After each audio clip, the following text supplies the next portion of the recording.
we formed as the Princess of Wales's Royal Regiment, an amalgamation of the Queen's and the Royal Hampshire's into the Princess of Wales's Royal Regiment as a birthday gift.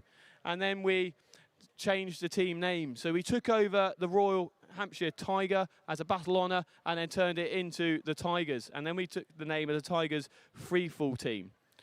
This was a regimentally owned, non-publicly funded parachute display team based out of Germany with the 1st Battalion Princess of Wales's Royal Regiment, and is operating on a completely non-public basis. So we were ADCOM Mike regimental headquarters in the Tower of London to go to wherever we got sent to do parachute dispatch, normally involving a commute from Germany, but also doing a lot of stuff in Germany as well. The Czech NATO air shows, jumping into the Denmark military air shows, and all sorts of other stuff. So it was quite an exciting team. Now fast forward a little bit to where we are now. In 2018, the team rebranded itself again. So we kept the name the Tigers, removed Freefall team, and took Army Parachute Display team.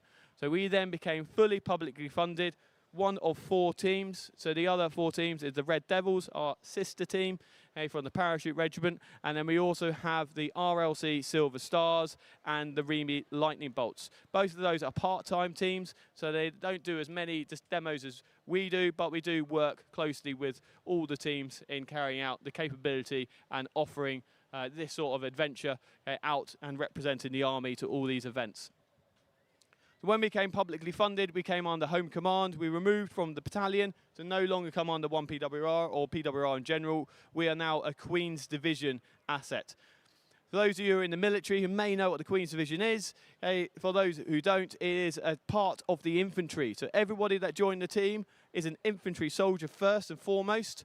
They've spent numerous years within their regiments as infanteers, and then they sort of moved across to the team. So no one joined the team to be a parachute display jumper. They all were infantry through and through, and then got the opportunity to come across to the team.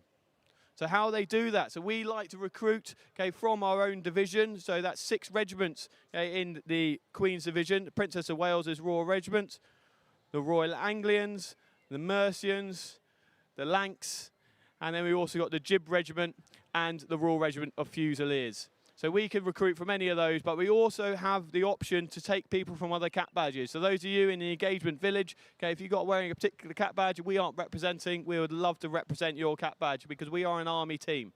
We would always keep the Tigers because the Tigers is us, it's our identity, but we'd love to show a little bit more of the opportunities that we have within the Army. So please do have a consideration of that. And likewise, if you're a civvy out there and you want a really exciting career in the armed forces, you want to be paid to jump out of aircraft onto Bournemouth Beach, then do have a look at a career in the Army, particularly in the infantry, because that will really help your chances of getting on the team. And if you do at least 3 to 5 years within your parent battalion and you have really good reports, then we will look at taking you across and then training you to be a skydiver and then dispatching you across the country, and then you can represent the Army holistically around the world.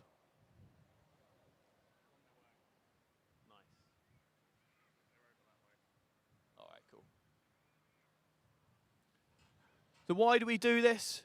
We really want to emphasize the courage and the discipline and all the core values of the Army in terms of how to actually jump, how to have that courage to get out the aircraft, and then the teamwork and all that training put in together to make a big parachute display.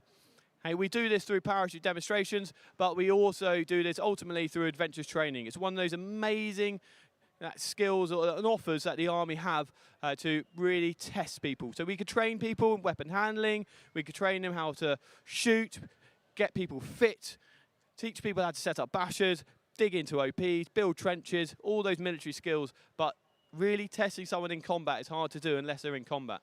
The way we get around that is we get someone to face their fears, put them in the door of an aircraft and tell them to get out. And that is one of the key reasons we get to do this, and then we offer adventure training on the side. So this is the aircraft coming in. It's on its running. As you're looking out to sea, it's flying in from the left to right. It is about to dispatch its wind drift indicator. You can see it up there. It's a Cessna 208 Caravan operated by the pilot Ross. He's one of our display pilots. It's a civvy aircraft. We wish it was a military aircraft. We'd love to jump out the Chinook. The Skyhook, we're a great aircraft to jump out of. We're just not allowed to do it. However, here we go. Display jump master dispatch the wind drift indicators. You see 2 of them drifting down now. They are yellow and red inverted, so 2 streamers, okay, and we're using those to assess the wind. So the aircraft's now banking round to the left. Display jump master's leaning out the door. He's watching and assessing what those wind drift indicators do. In addition to the pilot, who's also keeping a good close eye, and they're going to start to cycle up to the, or circle up to the altitude that we want to get. Furthermore to that, Corporal Hurst has popped some smoke. So we've got nice big pink smoke flying across the beach, and that's also being used for the assessment process. So we like to call this, okay, a combat estimate. So we link this into our military training.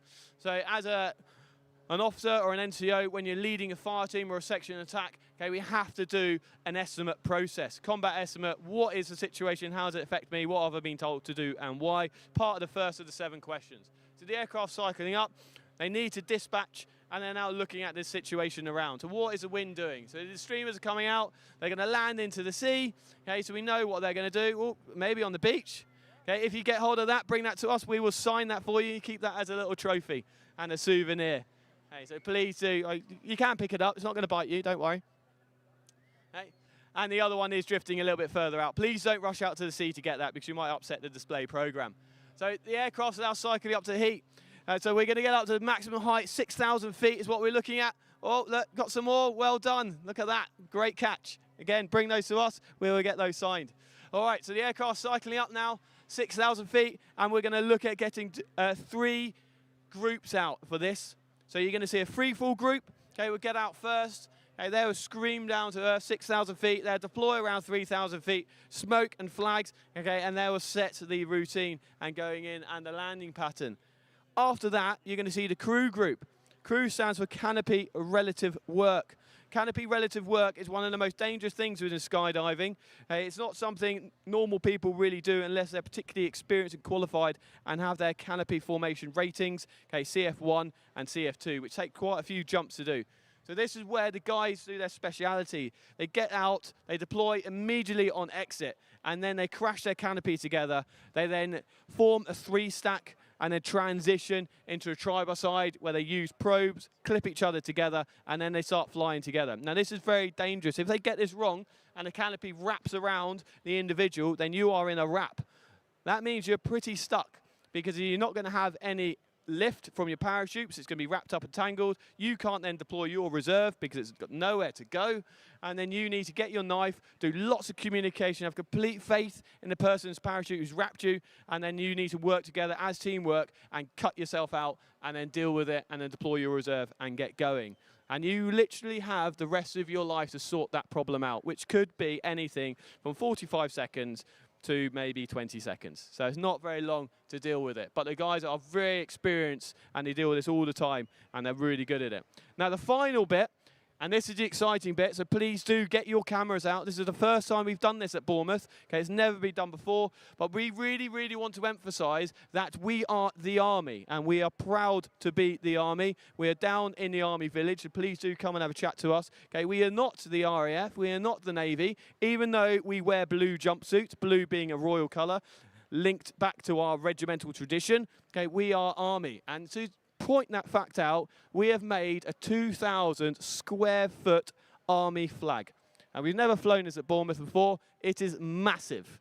Okay? And it's really there to say, hey, look at us, we are Army. Last time we flew this was over RAF Coningsby, just to say, hey, look, we are the Army and we aren't the Falcons. And we're able to jump here at an RAF base. And it was great. It was absolutely wonderful. Everyone loved it. So this is huge. And it also weighs about 25 kilograms. You need to be a tandem instructor at least to jump this. Okay, so it means you have to have 800 jumps or 8 hours of free fall before you can even start training to deploy this. And we only have 2 guys on the team that can jump this flag.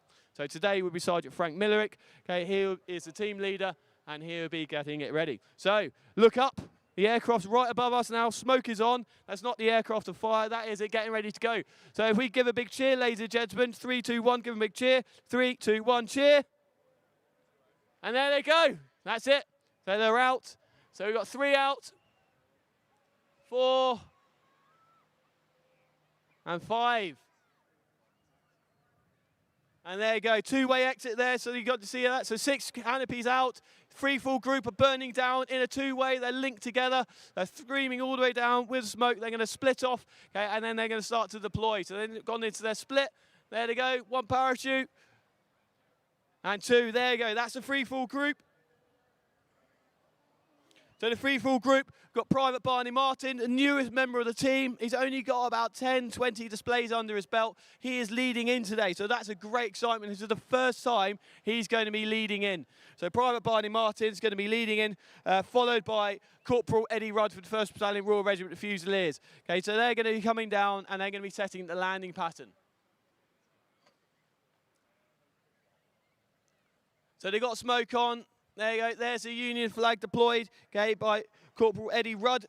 Barney Martin's a little bit lower down. He's getting himself set up and he's got his smoke going. So he's going to set the landing pattern. So that's a lot of responsibility for this guy. Okay, he's not done many displays. And as I said, this is the first time him getting the lining. So let's hope he gets a nice, good, accurate landing, which I'm sure he will do. Let's see how close he can get to the cross.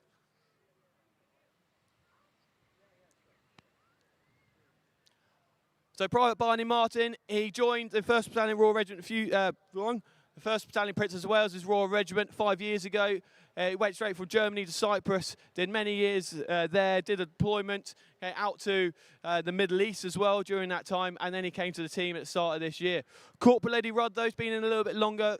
1st Battalion Royal Regiment of Fusiliers. He's been in at least 8 years into the actual battalion, multiple deployments to the Baltic states. He is armoured infantry background, Brecker qualified and signals qualified, and he's getting ready to go and leave us, unfortunately, to another deployment. So this is going to be his second to last show, Southport being his last one. Give him a big cheer, ladies and gentlemen. That's a really, really good, accurate landings.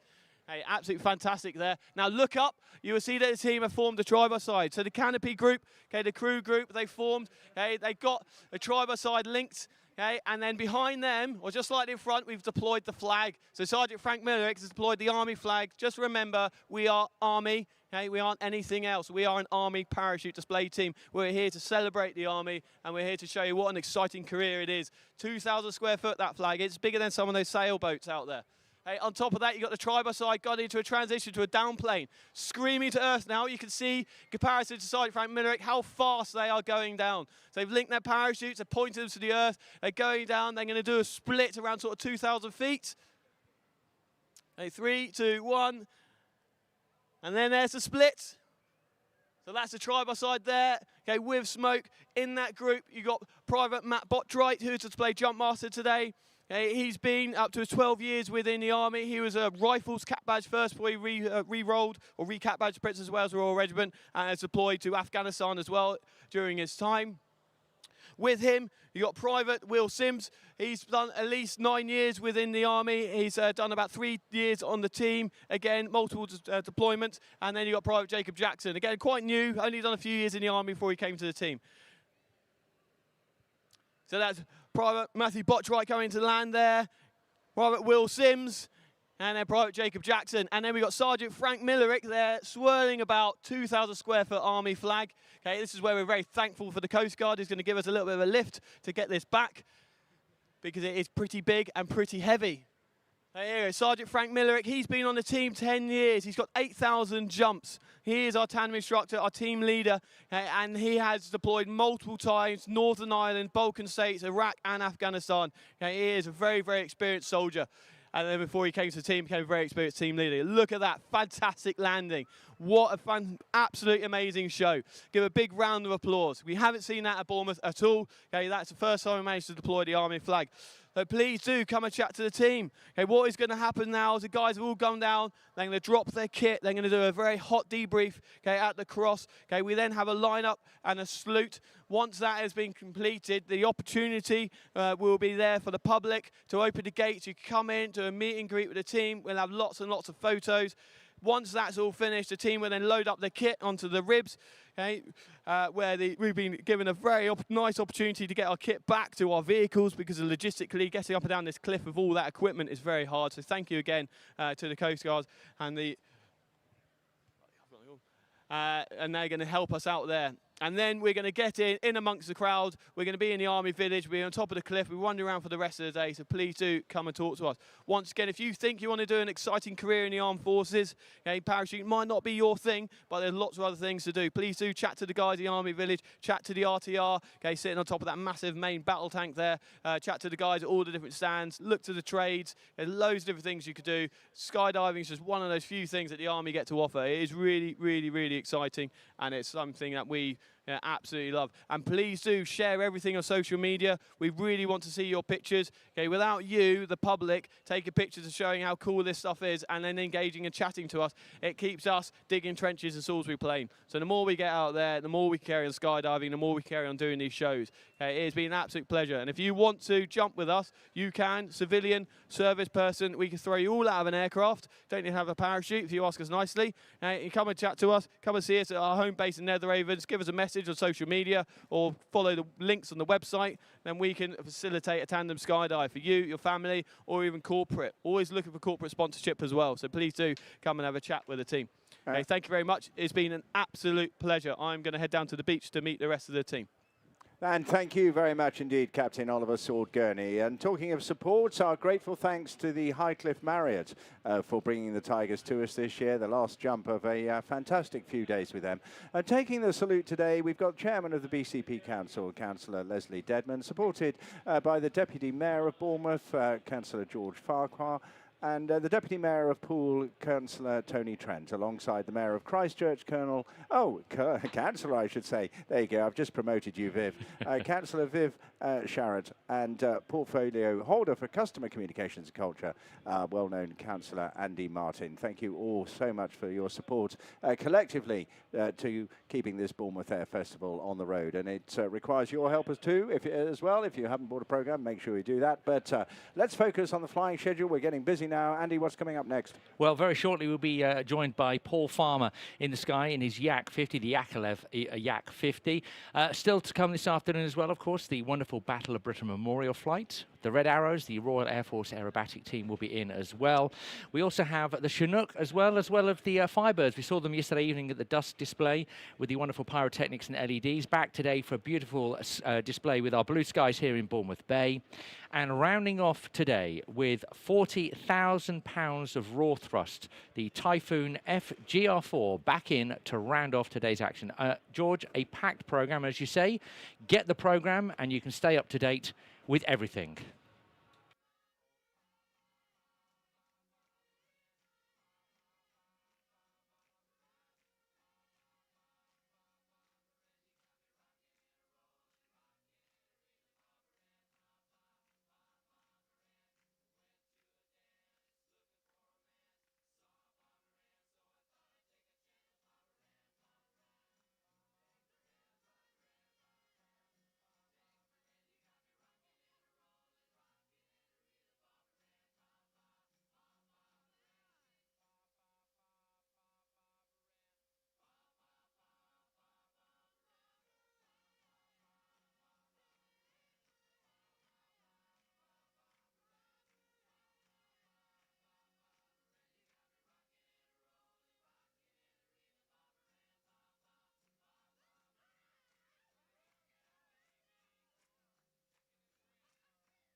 Well, the radio is bumping into life. That means we're ready to bring on the next flying act, and something quite meaty and steady for you.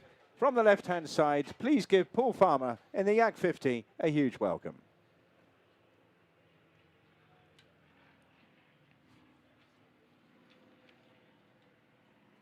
With its first flight in 1973, here we have the Yak 50, built and designed by the Yakolev Design Bureau. And as you'll be able to see from the aerobatics at Paul performs here today, it was designed purely to win aerobatic competitions worldwide, powered by a 450 horsepower radial engine.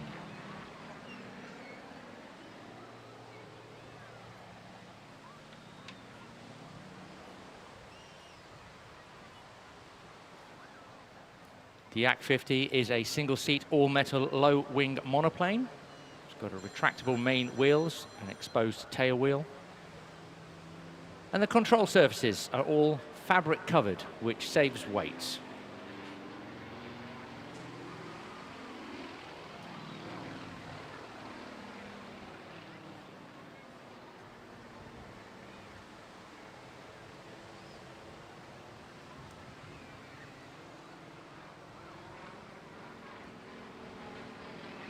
The Yak 50, capable of a climb rate of 5,000 feet per minute and can pull up to 9G, which is quite incredible.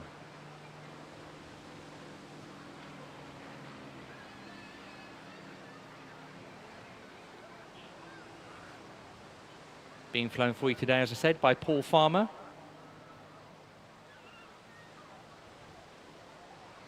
Paul has previously displayed here in 2012 and 2013 as part of the Chinook Mark II display season.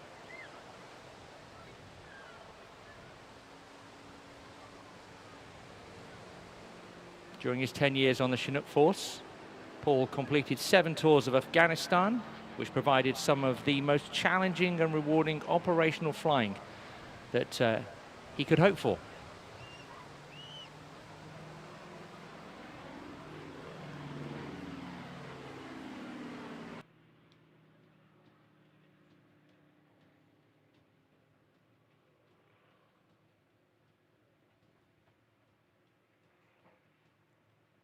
Rather interestingly, the Yak 50's landing gear, the brakes and the engine starter are all operated by compressed air, which is replenished by an engine-driven compressor with main and emergency air bottles contained within the fuselage between the firewall and the fuel tanks. What was that engine again you mentioned, Andy? It was a 450 horsepower radial M14P. Yes, the well-known Vedendiev. That'll be the one. Marvellous. Paul doing a great job, of course. Huge amount of display experience in this guy's hands. He spent a couple of years with Jez Hopkinson and the Yakovlev team over at Henstridge and really got into this one. Very sadly, of course, Jez pulled the plug on the whole team. But Paul here, Piggy as he's known to his mates, doing the best to keep the flag flying for this extraordinary aircraft and, of course, the nation that we shall not mention.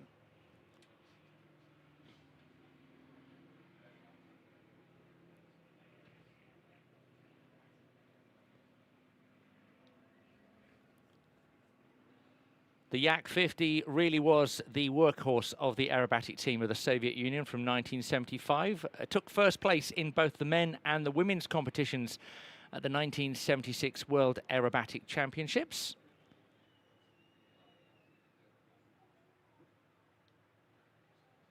Now it's an extremely rare aircraft. I think there's only around 100 of these surviving to this day. Because of the strain on the airframe, they were typically scrapped by the Soviet team after about 50 flight hours.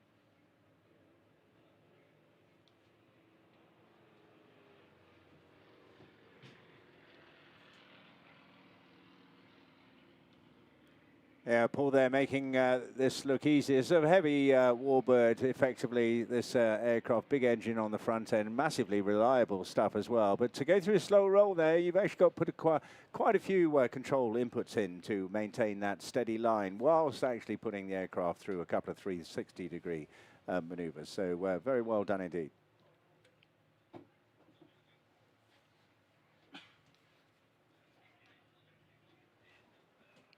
I was talking to Paul yesterday evening, just after night air, and he lists Bournemouth as his favourite display ever. I think that goes for many of us, to be honest. I love working here as well. Just such a fantastic amphitheatre, really, surrounded by the old Harry Rocks and the Needles across on our left-hand side. It's the perfect venue, especially being able to paddle about on the beach while, and it's putting a little twist there. And there's a neat little manoeuvre we refer to as a quarter clover. It's effectively conducting a repositioning manoeuvre whilst a bit of ballet in the sky as well.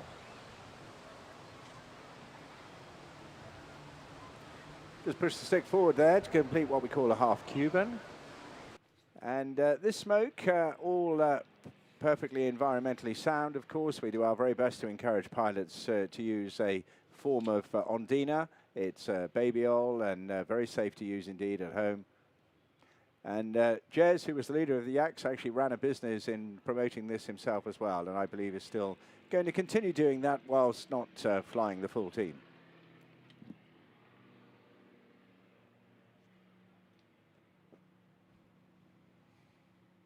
Alongside his career flying helicopters, Paul has always had a passion, he says, for flying proper aeroplanes, in particular doing formation aerobatics. He flies a variety of classic tailwheel types. His favourite, of course, being the one flying for you today, the Yak 50.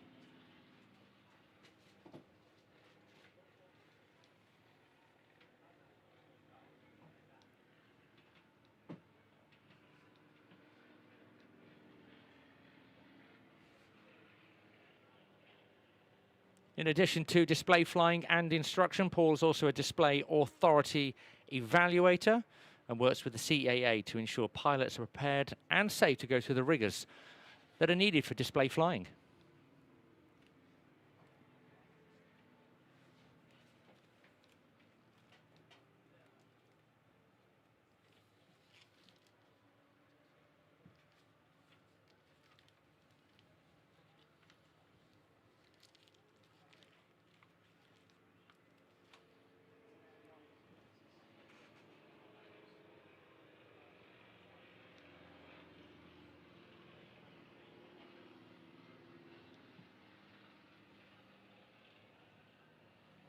The Yak 50s were officially scrapped or placed into storage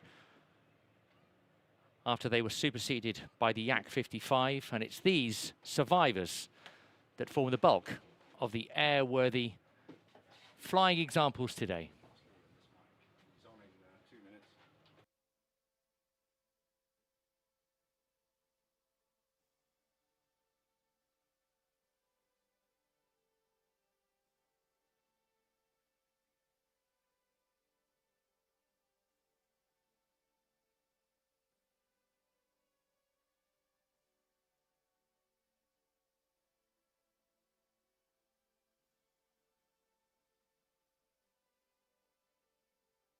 Well, lovely stuff there from Paul. It's great to see such graceful aerobatic manoeuvring, and really, really superb stuff indeed. You'll see plenty more of that today as well.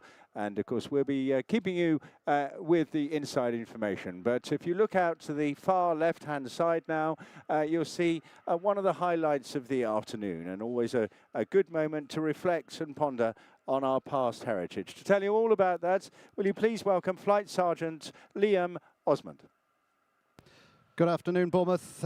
I'm Flight Sergeant Liam Osmond, and I'm delighted to introduce to you the Royal Air Force Battle of Britain Memorial Flight. The BBMF is in its 66th year, having been formed officially in 1957.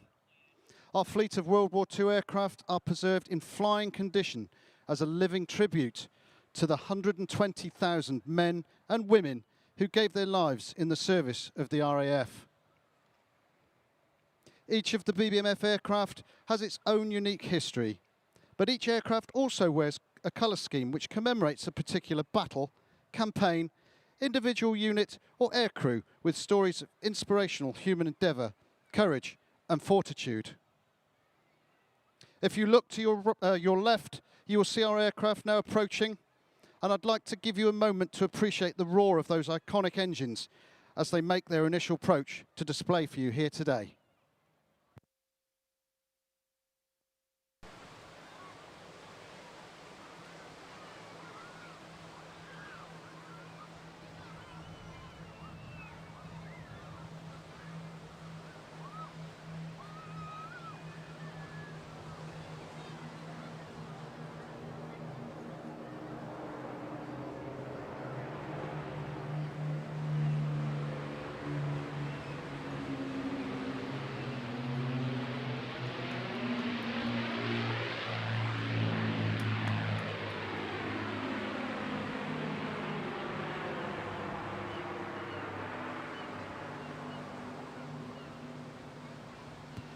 What a beautiful sight, and more importantly sound, and one we hope will stay with you long after this display.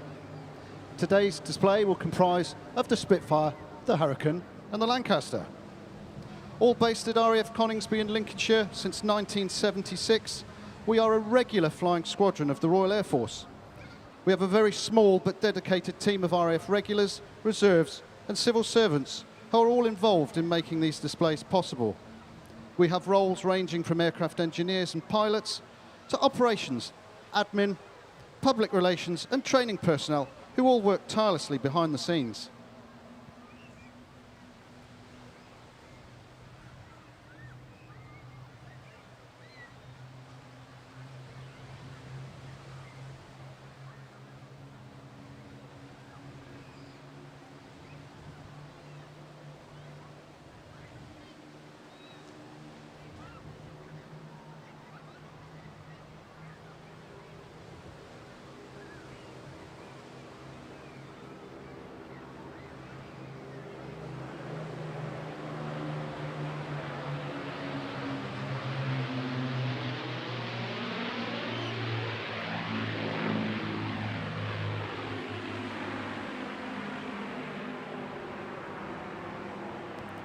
We are a living memorial to those that served, honouring and promoting the courage and bravery of those that came before us.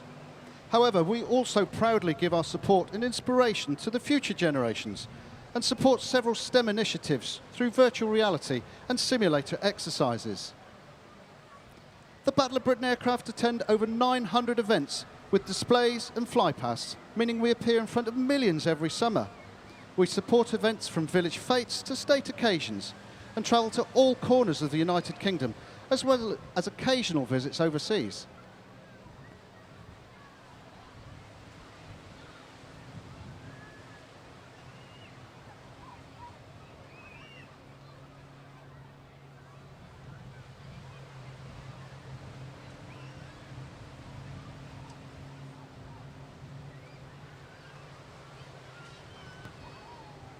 The specific aircraft we have displaying for you today are Hurricane PZ-865.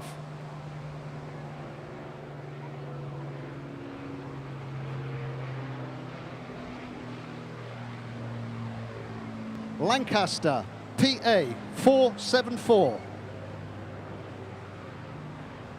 And Spitfire MK-356.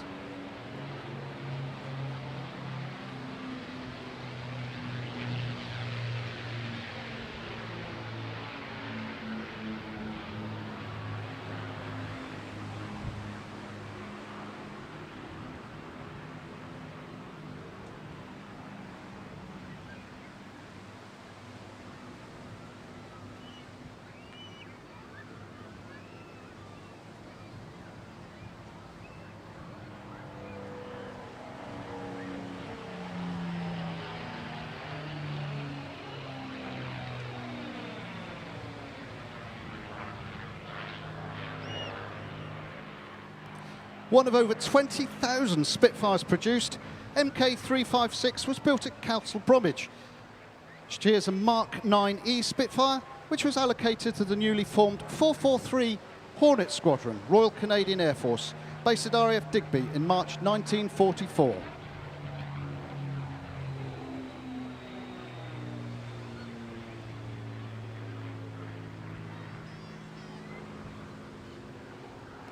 In the 60 days around D-Day, MK flew 60 operational sorties, was damaged by enemy fire on 3 occasions, and suffered 3 wheels-up landings.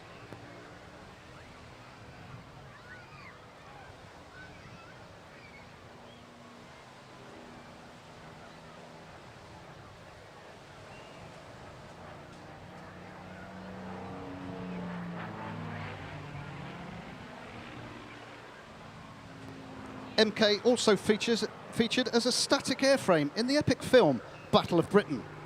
And in 1992, a complete restoration to airworthy status was begun by a team from St Athan.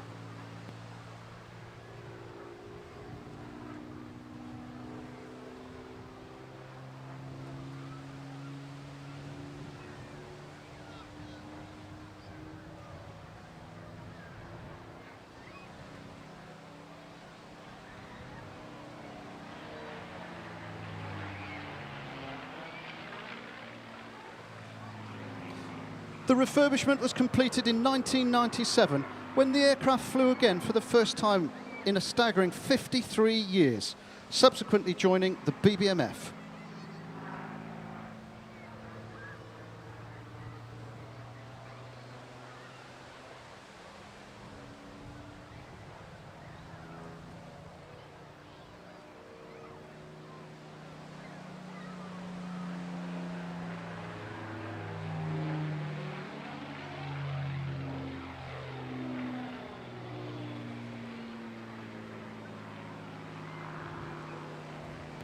Spitfire MK356 is now painted in a desert camouflage scheme to represent Spitfire Mark 9 Charlie EN152, which was one of the Mark 9 Spitfires operated by number 92 Squadron alongside the unit's Mark 5s in Tunisia in 1943.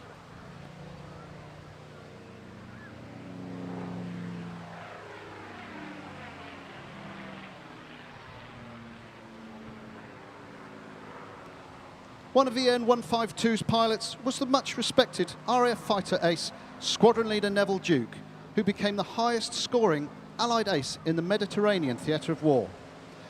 When Duke finally ceased frontline flying and went home near the end of 1944, he was just 22 years of age.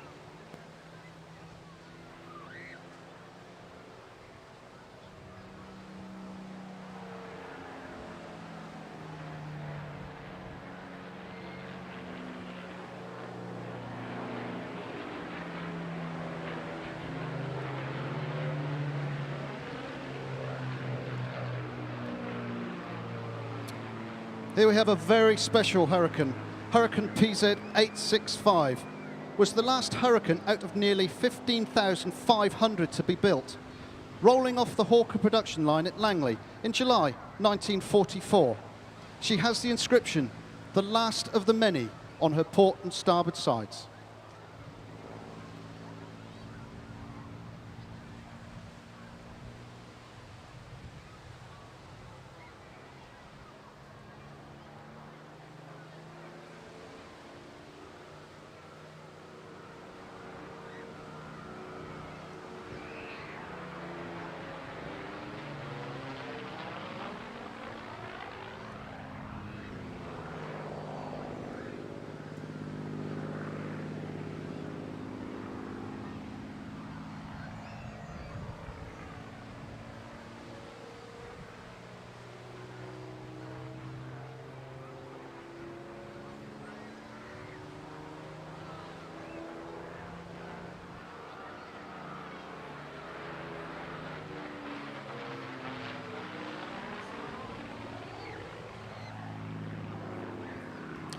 Keen to preserve the last Hurricane built, Hawkers purchased the aircraft back from the Air Ministry and kept it in storage at Langley. In 1950, PZ865 was entered in the King's Cup Air Race by Her Royal Highness Princess Margaret and flown by Group Captain Peter Townsend, where it achieved second place.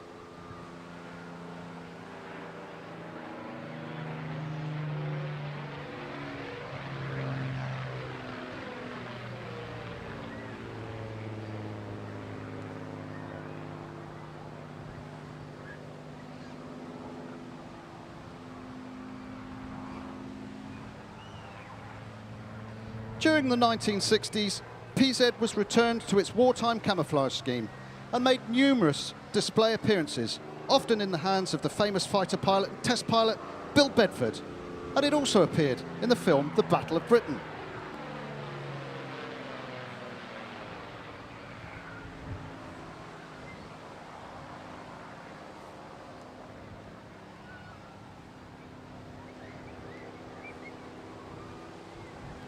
In March 1972, after a complete overhaul, PZ-865 was flown to Coltishall and presented by Hawker Siddeley to the BBMF. PZ-865 currently appears in an all-black night fighter colour scheme, replicating Hurricane Mark II Charlie BE-634 of 247 Squadron.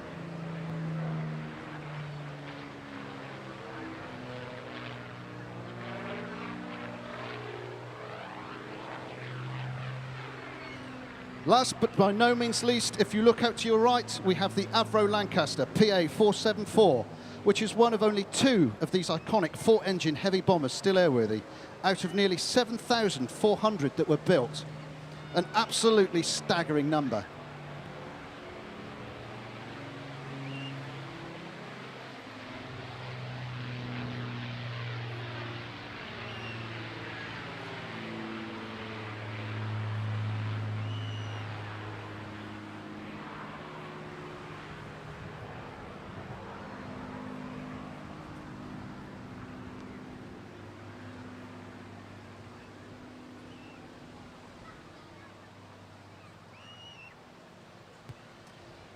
She is a flying memorial to those who served in RAF Bomber Command and those who tragically lost their lives.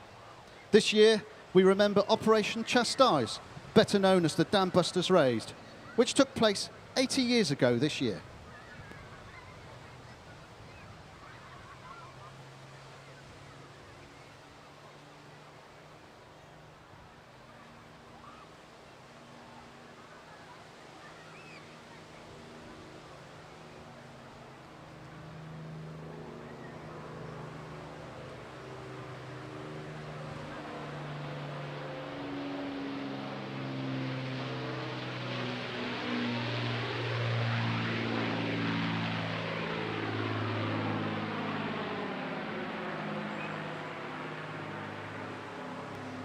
PA-474 was built at the Vickers Armstrong Broughton factory at Hawarden in 1945 at the end of the war, so did not see any operational service.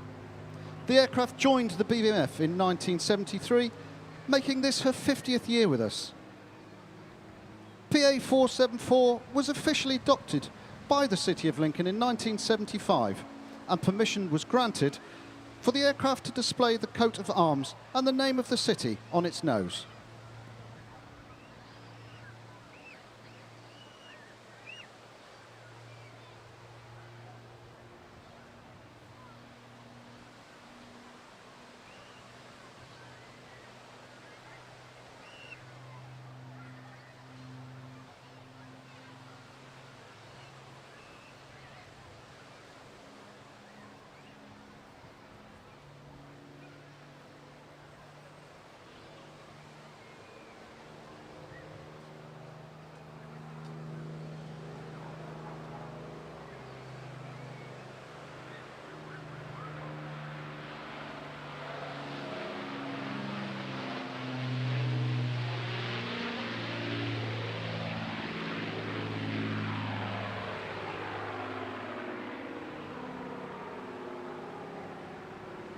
PA-474 is currently painted on its port side as Lancaster W5005 ARL Leader, with nose art depicting a kangaroo in miner's boots playing the bagpipes, which represented the mixed nationalities of its crew at the time. On the starboard side, PA-474 wears the 50 Squadron code letters VNT, which were the code letters of the aircraft in which Flying Officer Dougie Milliken flew 27 of his 35 operations of his tour with 50 Squadron. He was the grandfather to former OC BBMF Andy Milliken, and we are very proud to have Lancaster PA-474 based at Coningsby in Lincolnshire, the very heart of Bomber County.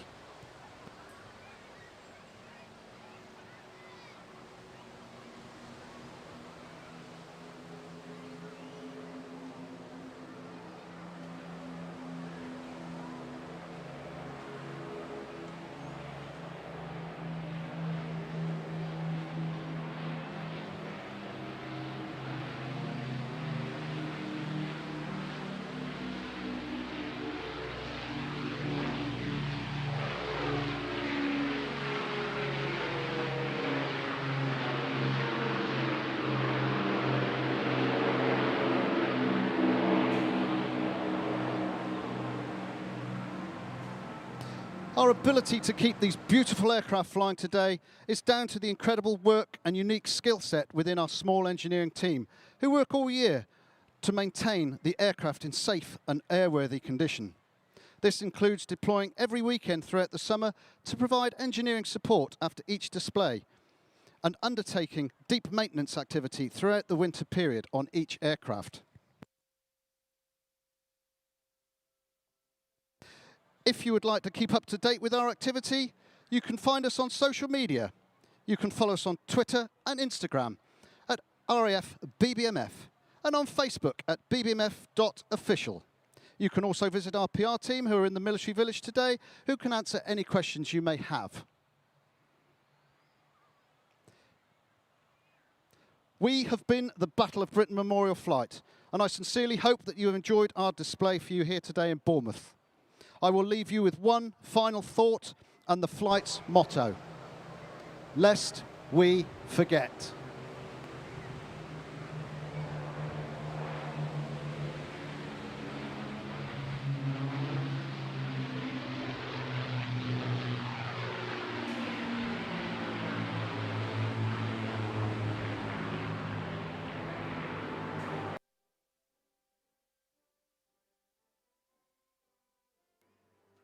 Well, our grateful thanks there to Flight Sergeant Liam Osman there for leading us through that.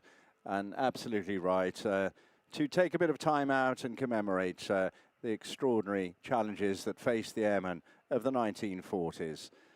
In fighter terms, the number of British airmen who flew in the battle was just a little over 2,300. 574 of them were not even British. As Liam referred to Neville Duke there at the age of just 22 by the time he'd finished his flying, would you believe, on the front line of the Royal Air Force. That was the average age of British pilots, just 22, and the average life expectancy of a Spitfire pilot, just 4 weeks in a battle which lasted just 114 days.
Yes, we've certainly got the sun to stay with us the entire day. And in fact, the entire week is looking absolutely epic. Isn't it just typical when the kids go back to school? I feel very sorry for them all. There's 6 weeks of miserable weather. Well, it was certainly a roller coaster of a July and August, that's for sure. But happy days here. We're having a lot of fun and great to see all those boats out there, including the Waverley that's just dropped in for the afternoon to join us. Marvellously historic old paddle boat. Welcome. And indeed, everybody else from the various marinas around the south coast here, an absolutely superb sight. And you'll see, everybody, just to explain why they're where they are, is because we delineate the safety zone on their behalf to ensure they can come out, but do not interfere with the display flying. And you've got your part to play in that as well, because whilst you're down there enjoying your, the beach and going for a little paddle and a swim and whatever, we do require you to stay within the yellow buoys that are delineated along the water's edge there. So during the course of the display, you're welcome in the water, but the tide is going out during the course of the afternoon. And please, please do not go further out with it. Stay within the yellow marked buoys. And while we're talking about various restrictions, Andy, there are one or two other that you need to note as well. Yeah, absolutely. Obviously, for the displays over these 4 days, we've got restricted airspace across Bournemouth, and it's for the participating aircraft and their display teams only. If you're thinking of flying a drone at the Air Festival, then please don't. It is illegal.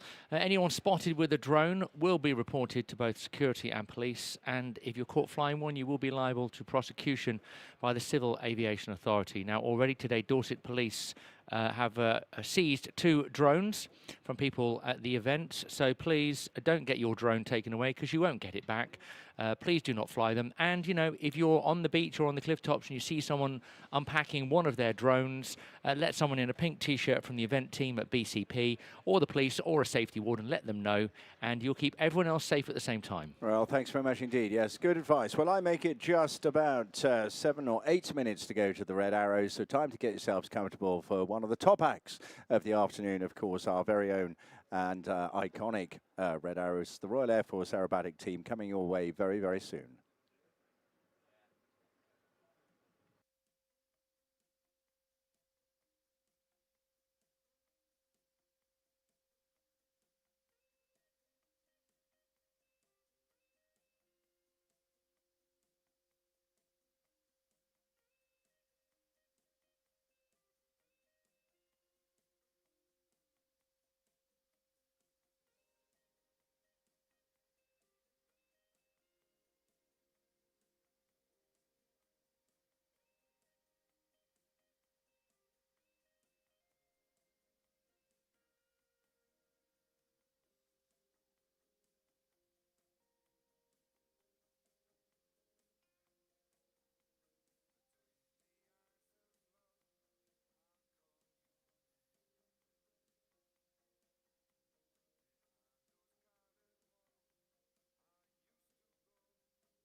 Well, we understand there's just a slight hold-up back at the airfield at the moment. The airport doing absolutely wonders for the show. A massive coordination assistance we get from them every time we do a Bournemouth Air Festival. But, of course, they have commercial traffic there as well, and they take a little bit of priority over us. So we've just got to ensure that all the good people paying for their seats there get as good a service as we do from the local Bournemouth airport. So just bear with us. Be a few more minutes yet.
Well, ladies and gentlemen, it's really good news because Red 10 is all wound up and ready to go, done his checks. So give a massive welcome, please, from the Bournemouth Air Festival to Red 10. Good afternoon, Bournemouth, ladies and gentlemen, boys and girls. I am Squadron Leader Graham Muscat. I am Red 10, the team supervisor with the Royal Air Force aerobatic team. It's the Red Arrows. It's great to be here at Bournemouth. Sorry for a small delay. Our aircraft just had a small technical issue on taxiing out. However, we're back to our full complement, hopefully, and all the aircraft are just getting airborne out of Bournemouth. As I said, I am Red 10, the team supervisor. It's my job to ensure that the team ensure to all the safety rules and regulations throughout the display. I'll also give you some further information about the team, about the Red Arrows as well, about the Royal Air Force, and I'll also guide your eyes into the correct piece of sky during the display so you do not miss a single second of the action.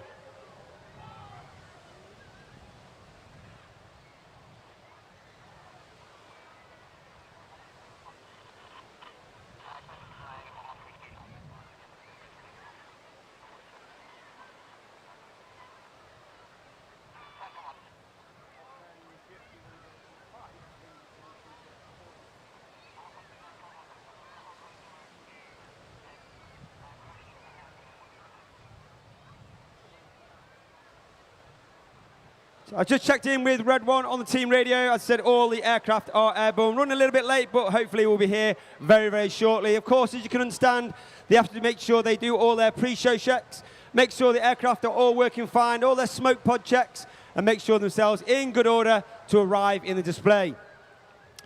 It's our 59th year this year, and we've got over 60 displays throughout the UK. We're coming to the end of our display season. We've only got the month of September left, and then we'll take two weeks well-earned leave before we start the training straight away for the 2024 season. One of the jobs of the Red Arrows is, of course, we represent our mother service, and that's the Royal Air Force. And the Royal Air Force is on duty 24 hours a day, 7 days a week, 365 days a year.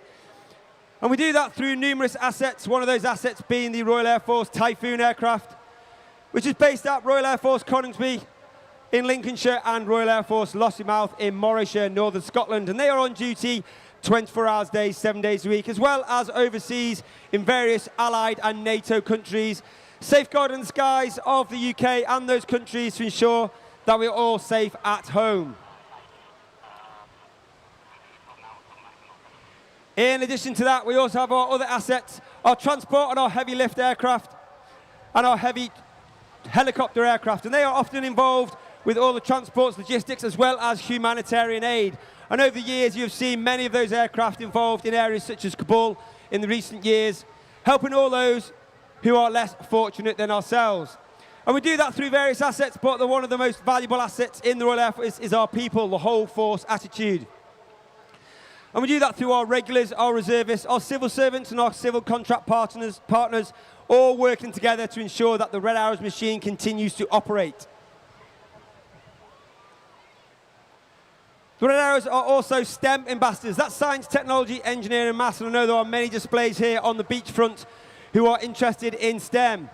And we often visit many schools, colleges, universities, and institutions to ensure that we promote the uptake in those subjects to address the world shortage of all our young generation going into those subjects.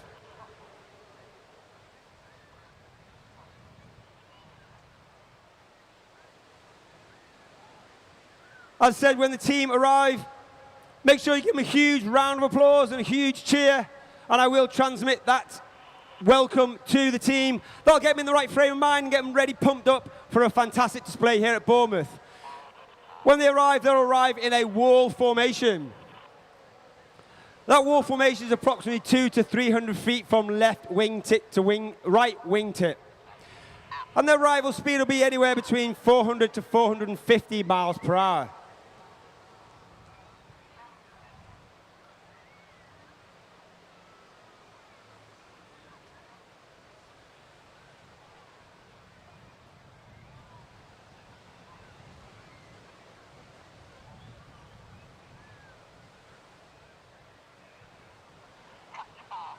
I can hear them now get themselves ready. They're almost imminent. They're doing their pre-show checks. And as I said, once they arrive, give them a huge round of applause and a huge welcome.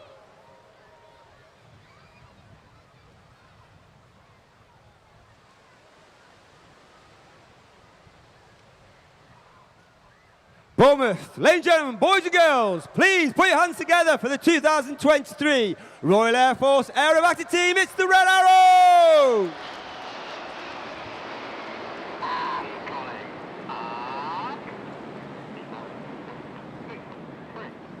The team arriving in that wall formation with the red, white and blue streaming behind them as Red 1 arrives at 400 miles per hour and he pulls the team up and they collapse into 8 arrow shape, reaching a height of over 5,500 feet at the top of that loop.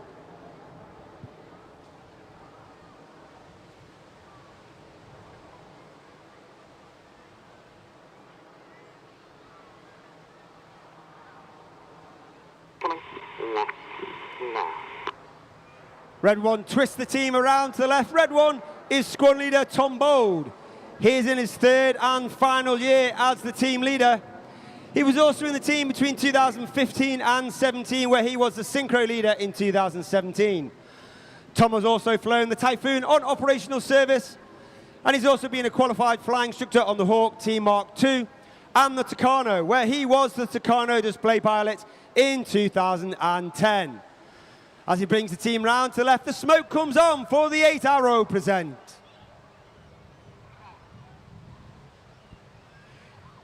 He rolls them out. Keep your eye on the team for a dynamic shape change.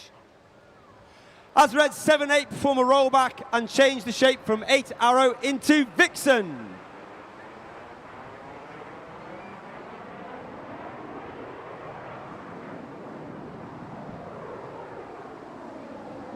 Red 1 now brings the team round to the right. You get the top surfaces of the aircraft glinting in the sun in Vixen. Of course, as a 9 ship, we'd have number 9 at the back and we will be in our trademark Diamond 9. However, for this year, we are only an 8, and that is simply down to the fact that we cannot train more than 3 pilots each year safely and with the correct level of supervision. However, next year, we hope to be back to our trademark Diamond 9 for our own 60th anniversary display season. Once again, ladies and gentlemen, boys and girls, Bournemouth, get your cameras ready for the Vixen roll!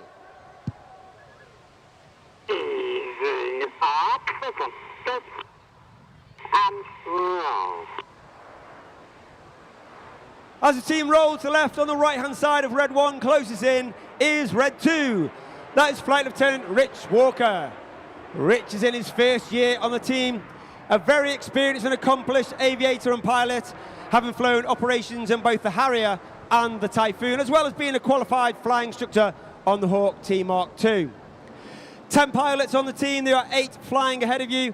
There's myself, Red 10, former Tornado GR4 pilot and qualified flying instructor on the Hawk T-Mark II. I fly the spare aircraft everywhere. I also fly around the displays with one of the photographers in the back, getting all those incredible airborne images that you see all across social media. And we are commanded by Wing Commander Adam Collins, Officer Commanding Rafat, former Red 10, former Tornado GR4 pilot, and he's also flown the F-111 while on exchange with the Royal Australian Air Force. The smoke comes on and off from Reds 4 and 5 as they've made their way now back to the rear of the formation. Red 1 brings the formation around to the right. The smoke will come on for the Apollo loop. Rolling. Out. And pulling up. Once again, pulling up at over 400 miles per hour, 4 to 5G, reaching a height of over 5,500 feet at the top of the loop. And now the aircraft's starting to slow down to 110, 120 miles an hour, which means that the pilot's control inputs are a lot less effective, meaning formation keeping is a lot more difficult. Conversely, now the aircraft is accelerating through 200, 300 miles per hour, where the controls aren't even more effective and therefore requiring a different skill by the pilots as they come around to the left for the Apollo present.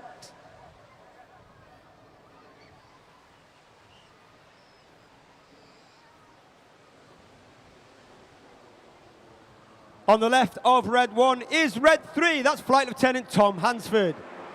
Tom is also in his first year on the team.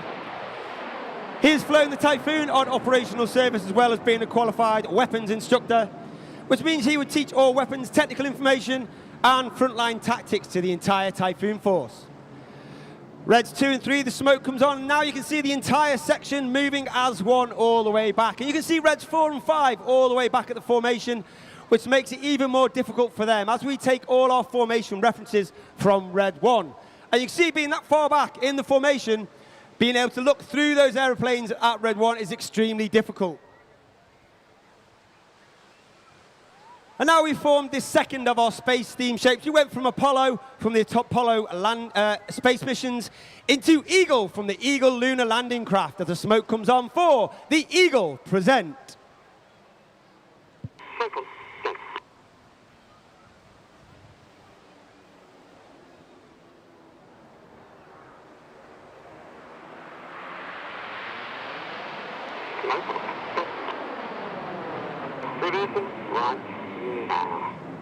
Two space theme shapes in recognition that the Royal Air Force acknowledges that space plays an important part in all future military operations. And in 2021, UK Space Command was formed, and in 2022, that Space Command reached its initial operating capability. Reds 4 and 5, now the smoke comes on, they make their way forwards with Reds 7 and 8 in trail. And in May of 2023, the Royal Air Force celebrated the 80th anniversary of Up Chastise. You saw the aircraft flying earlier, the fantastic Lancaster bomber.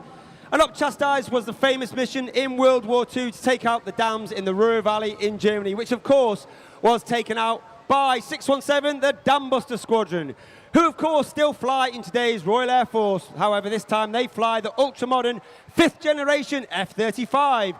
Ladies and gentlemen, boys and girls, get your cameras ready for the lightning roll! And roll. As the team roll to the left on the right-hand side, uppermost on the outside is Red 4. That's Flight Lieutenant Ollie Suckling. Ollie is in his first year on the team. He's a former Tornado GR4 pilot, and he's also a former qualified flying instructor on the Hawk Team Mark II. His opposite number on the left-hand side, smoking white, is Red 5, Flight Lieutenant Patrick Kershaw, known as Paddy. He's in his second year on the team. He was Red 3 last year. He's flown the Tornado with 9 Squadron on operational service, as well as both 11 and 12 Squadrons flying that Typhoon out of RAF Coningsby in Lincolnshire. All the pilots must have over 1,500 fast jet hours and be assessed as above average before they can join the team. They go through a rigorous selection process, including a mock media interview, a formal interview, and formal flying test, as well as peer review. And those applicants are then whittled down to the final 3 who join the team at the end of this display season to become our 3 new pilots for next year. Now Red 7 moves to the left, Red 8 moves to the right. The smoke comes on as Red 1 reverses for the Signet present. Holding there, thanks. Now, thanks.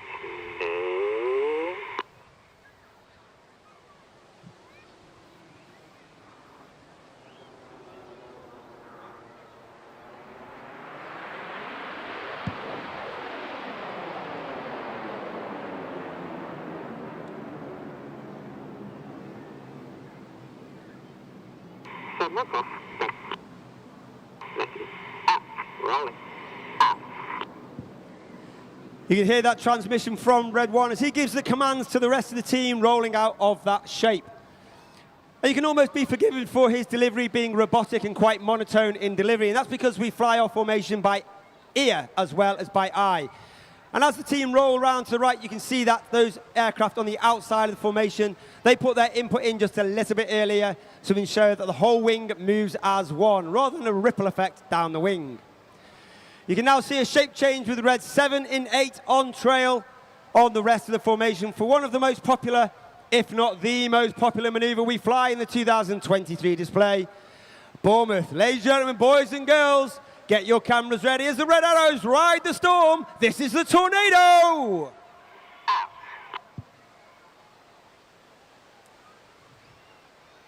Okay, go. 7 and 8. Roll, go.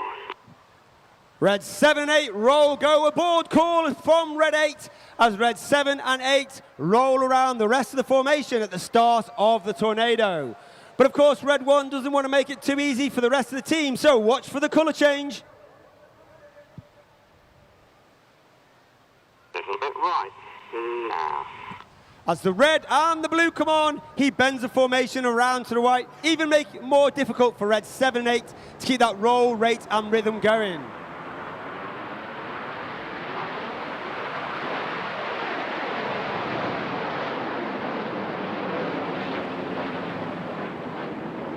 You may be able to see the front section of aircraft. They are flying with their air brakes out. That's a small door at the back of the aircraft underneath. This means that those pilots are flying with a higher throttle setting, thereby producing a hotter engine gas temperature, and it makes the smoke burn a lot more brightly. It also disturbs the airflow out the back of the aeroplane, and therefore makes the smoke billow a lot more fuller. And in certain maneuvers in the display, we use it to enhance those maneuvers.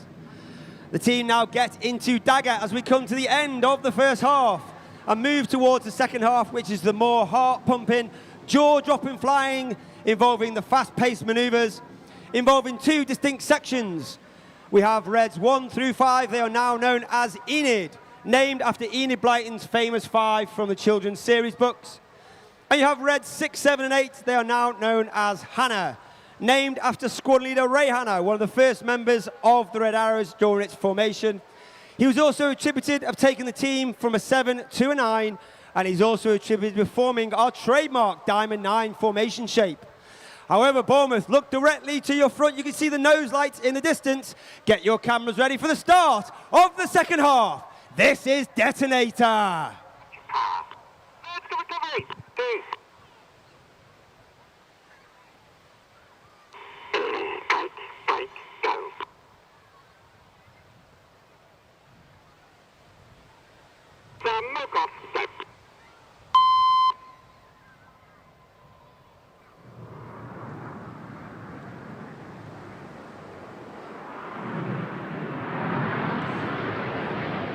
Enid braking first, followed by Hannah. That's red 6 off to the left, red 7 off to the right, and red 8 up over the top.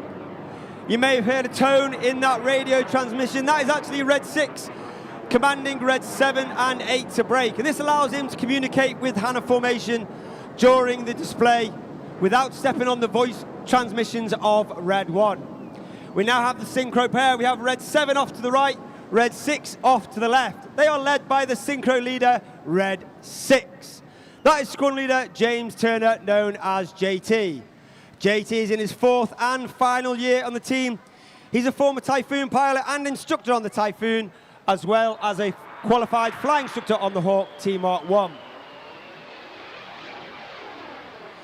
The Synchro pair only down at 100 feet above the sea, pass within only 100 feet of each other before performing a 4-point hesitation roll. Turn is the call as red 6 and 7 now turn hard away from the display line, aiming back towards the centre as they complete the manoeuvre called Cyclone.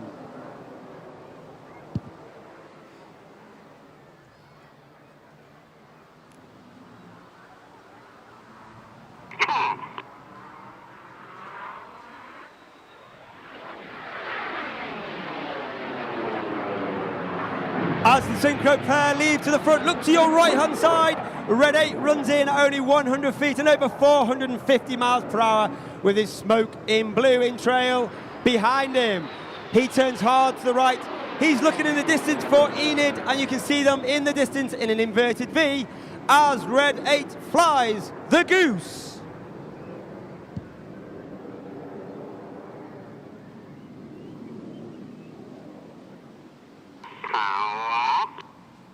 Left now. Red 1 gathers the rest of Enid. The red and the blue come on as he bends them around to the left. Underneath the aircraft, you may be able to see a small pod that looks like a fuel tank. However, that is actually the smoke pod. That smoke pod is capable of producing 5 minutes of white smoke, 1 minute of red smoke, and 1 minute of blue smoke. And each of those smoke colours is selectable by its own individual button on the pilot's control column. And during winter training, red 1 and red 6 come up with a smoke plan to ensure that we have the right coloured smoke at the right time in the display and that we don't run out. Look directly to your front. You can see the nose lights twinkle in the distance of the Synchro pair.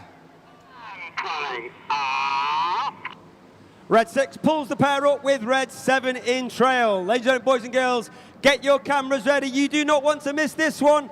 The red smoke comes on. They part to perform the world-famous Synchro Heart.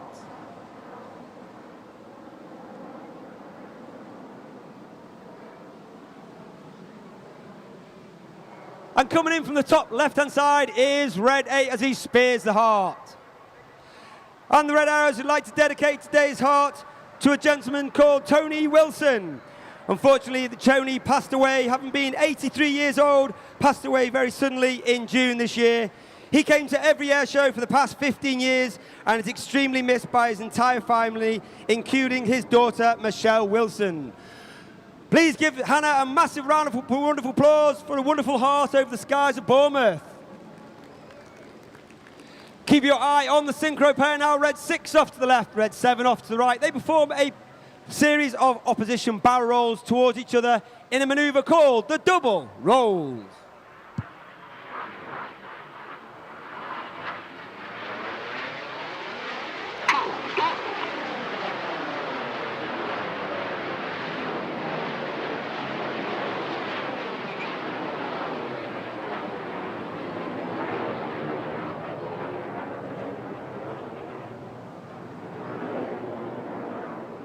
Look to your far right-hand side in the distance over the land, and you can see Enid pulling back up.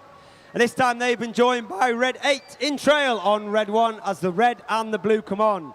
They'll perform a series of barrel rolls through the sky, leaving a snake-like smoke trail in the sky in a maneuver we like to call the Python.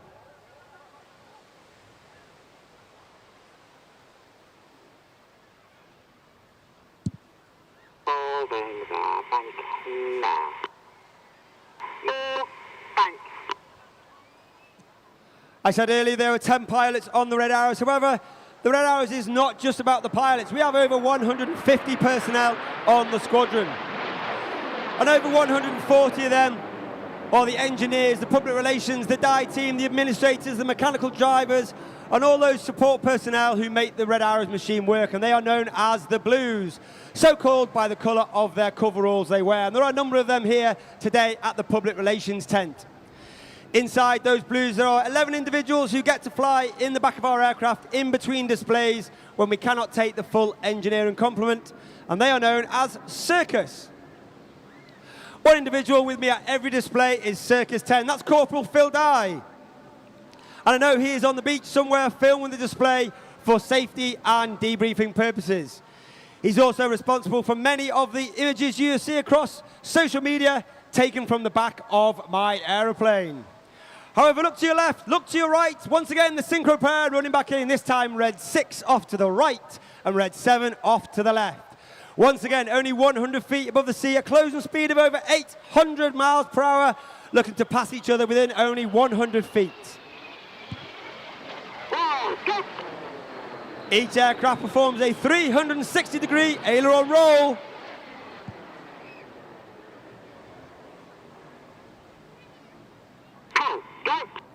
Pull, go is the call from Red 6 as each aircraft now pull up between 5 and 6G, trying to mirror each other. They'll reach a height of over 2,500 feet, 5 to 6G, meaning everything about them is now weighing 6 times heavier than what you and I are as we stand on the beach. They're now inverted 6 degrees nose down. They roll the right way up, once again capturing that 100 feet as they finish the maneuver called the boomerang.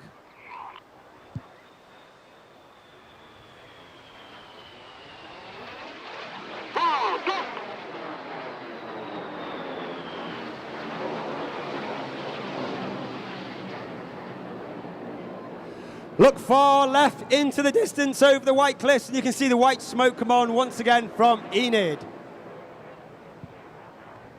Pulling up. Red 1 pulls them up over 400 miles per hour, 4G. They'll do a twist to the right, and in honour of His Majesty King Charles III's coronation in this year, ladies and gentlemen, boys and girls, get your cameras ready for the Enid coronation vertical break.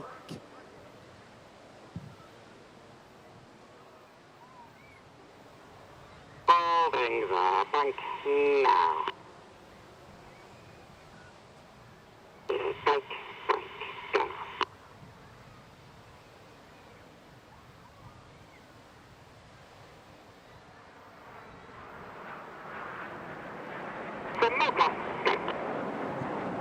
The smoke comes off from Enid. However, ladies and gentlemen, boys and girls, the show is still not over. Look to your right-hand side. Had a formation coming in. That's Red 6, 7, and 8. The white smoke is in trail on Red 6. He rolls inverted. 7 on 8, roll, go. And he calls for Red 7, 8 to roll goes. Red 7, 8 roll around the smoke in the corkscrew.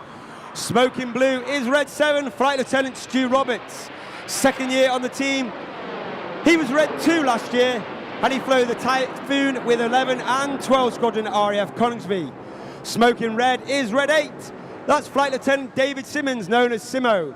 Fifth and final year on the team, former Tornado GR4 pilot.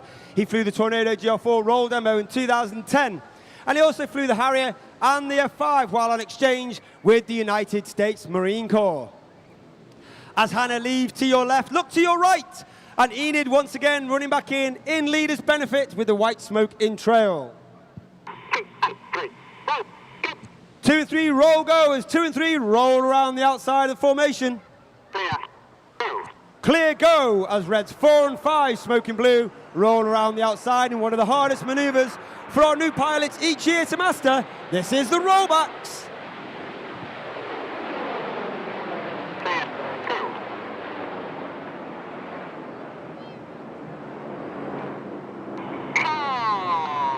Complete. Keep it right now. The motto of the Red Arrows is eclat, which means excellence. That means every single member of the squadron, from the very bottom to the top, is striving for excellence in everything that we do. We're also aware that we are only guardians of that motto for 3 to 5 years, and therefore we try to leave the squadron in a better place than where we found it. Look directly to your front now. You've got Hannah formation running straight back in with the white smoke in trail. That's Red 6, 7 and 8. 7 and 8. Roll, go. 7, 8, roll, go. The blue smoke comes on as Red 7 and 8 roll around the red of 6. For their final break, this is the Hannah Vortex break. Hannah split.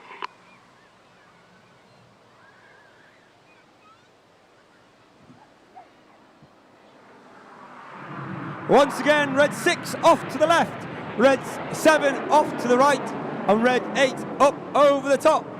The Synchro pair will pull up 30 degrees, nose up. They go up to approximately about 1,000 feet. Turn hard back towards the display line for their final manoeuvre of the show. Once again, they'll be down only 100 feet above the sea. They'll have a closing speed of over 800 miles per hour, looking to pass each other in the middle at only 100 feet. They'll perform a series of opposition barrel rolls and inverted flight to leave the display area in a manoeuvre called the crossbow. Go.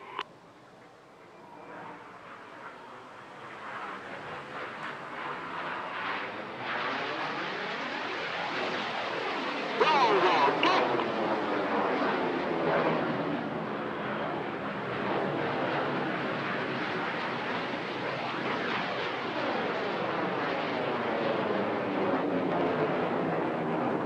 Look directly to your front now, and you can see Enid running back in, the white smoke in trail.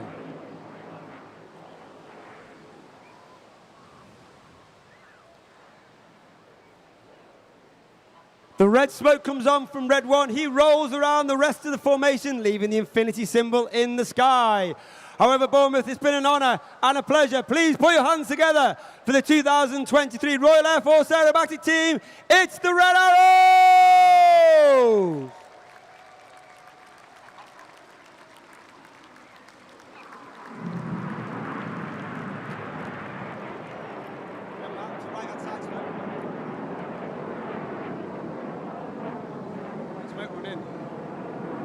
Red 1 puts his smoke on. He gathers the rest of the formation and takes them back to Bournemouth Airport, where the aircraft will be turned, refueled, and will leave later on today back to RAF Waddington, our home base. If you'd like any more information about the Red Arrows, we are, of course, on the internet, raf.mod.uk/Red Arrows.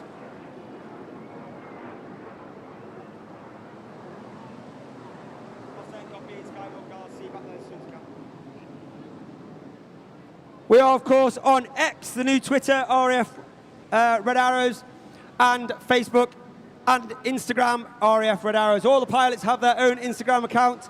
I am RAF Red 10. Find me on Instagram, and then you'll find the rest of the pilots and the Red Arrows.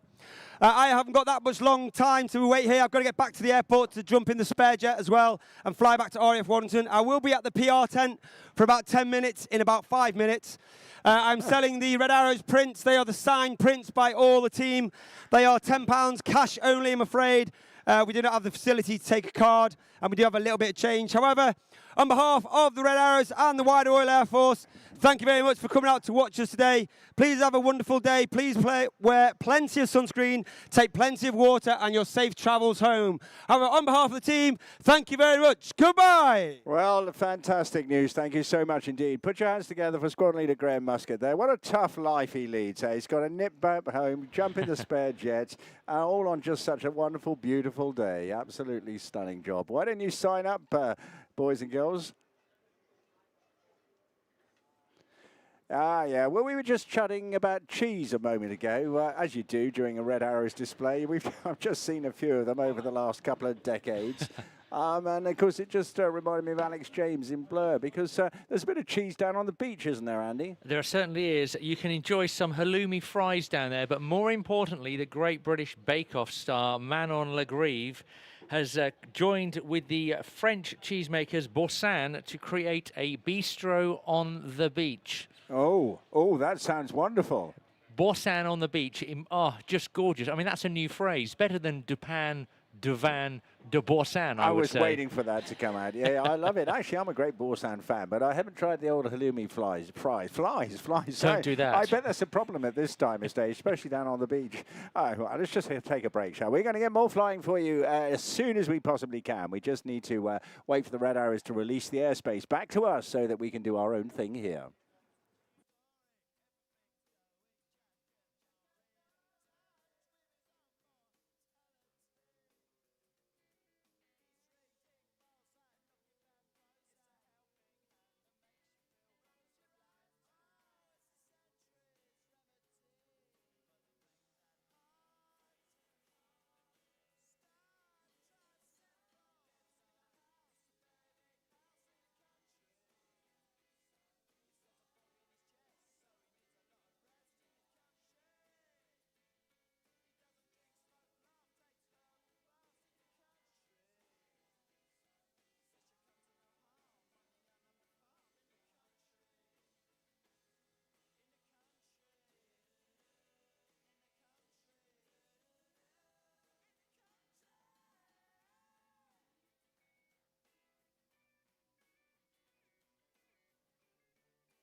Yes, well, coming up in the next few minutes, hopefully we'll have the delights of the Rolls-Royce Heritage Flight, who've brought the wonderful Mark 19 Spitfire and, of course, also the P-51D Mustang as well. An absolutely outstanding machine, and really looking forward to bringing them back as well. Of course, got very close links with this area for all those particularly who live down in the Southbourne area, which, of course, used to be an airfield back in the day, about 110 years ago, when poor Charles Rolls, so significant in his contribution to, of course, that particular company, very sadly lost his life. Well, we're just holding out now. It can be a little bit tricky. We've got to ensure that the red arrows are firmly back on the ground before we can actually start our bit of flying again. So everything is actually ready. But we'll just go offline for a second and just check what the latest movement schedule is.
Well, the good news is that we've been given the nod from our own flight management team here. That's quite a big operation. Of course, they're an essential part, along with all the BCP team that are here as well. And if you look out to the right-hand side now, coming in, this outrageously wonderful pair of aircraft, right top of the range aircraft from the Second World War. Please welcome the Rolls-Royce Heritage Flight.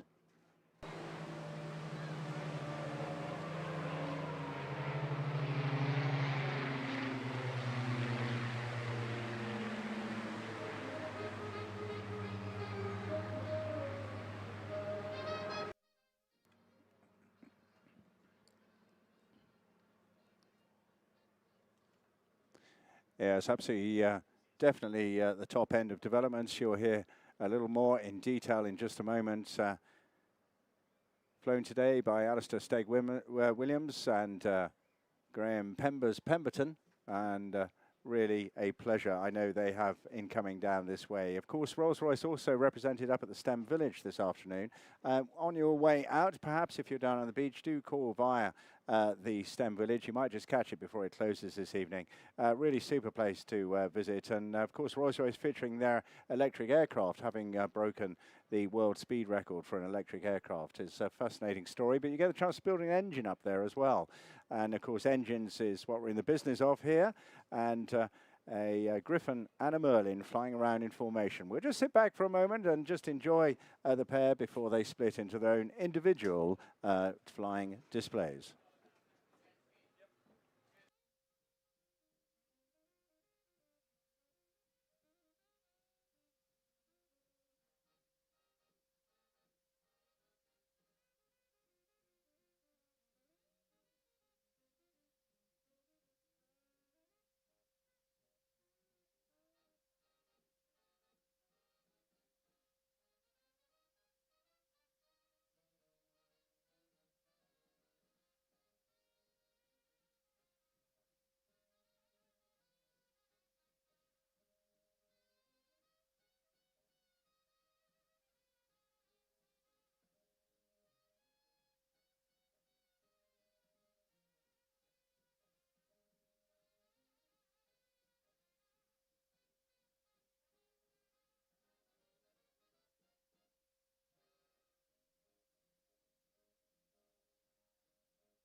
Well, let's just take a moment now to quiet things down and get a closer look and listen to these wonderful aircraft in pristine condition. And unsurprisingly, in the hands of such a reputable company as Rolls-Royce, coming in now from the left-hand side, bringing all that height into speed and energy. A wonderful example of a Mark 19 photo reconnaissance Spitfire.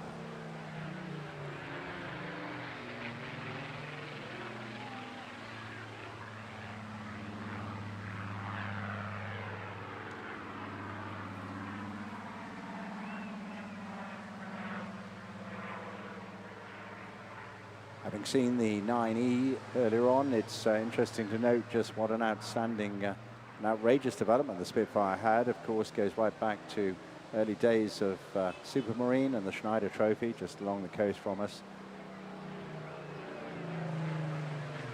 This one representing the pinnacle of the Spitfire's development in terms of speed and altitude capability. with a top speed of 446 miles an hour and a ceiling of 42,000 feet. Almost double the power from the early Mark I aircraft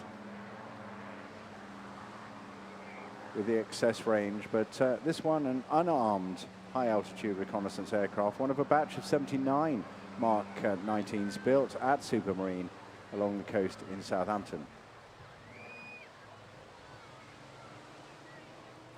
You notice the distinctive growl to this one, though, and that's because it's powered by a 2,000 horsepower Griffon 65 or 66.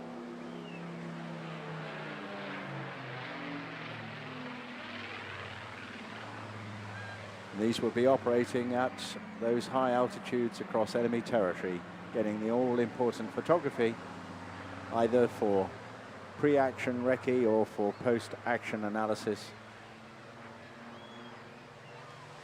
Essential for target selection and target assessment. This aircraft was delivered to the Central Photographic Reconnaissance Unit at Benson in January 1945.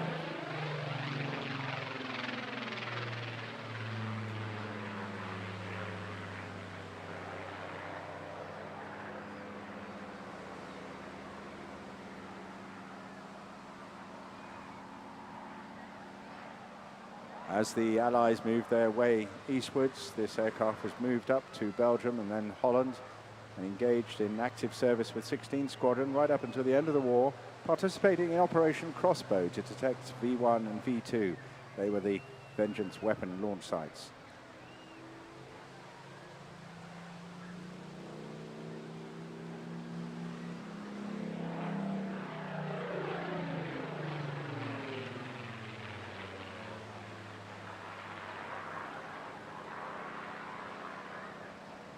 At the end of the war, it remained on duty in Germany through till March 1946, when it came back and was put in storage like so many aircraft, but luckily not sent to scrap, because in 1950 it joined several other Mark 19 Spitfires to undertake a conversion to meteorological research, and that was known as the thumb flight, or the temperature and humidity of the upper air masses flight.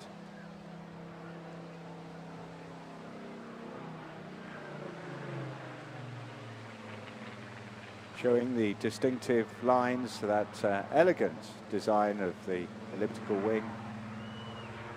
Thin enough, in fact incredibly thin really, at the time, to enable its higher speeds, but also essentially there to contain the undercarriage and the all-important, on the other marks of course, not this one, the all-important weaponry as well. It performed the last ever Spitfire thumb sortie on 10th of June 1957, and then along with three other sister, well, two actually, bringing up the quantity of three, it retired into ceremonial and display duties, and performing the bulk of what was then the Royal Air Force historic flight, the forerunner of today's Battle of Britain Memorial flight.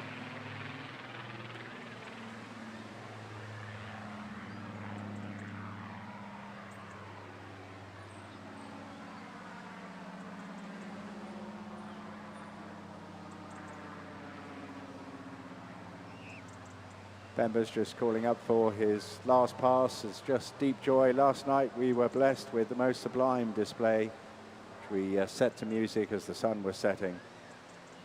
A really delightful experience.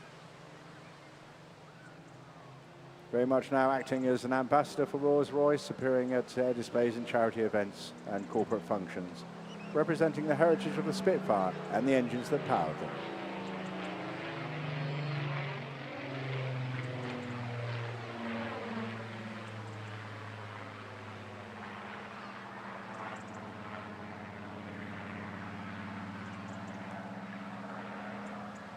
So as Pembers moves off to the left-hand side, eyes to the right now to welcome Steg in the outstandingly wonderful P-51 Mustang.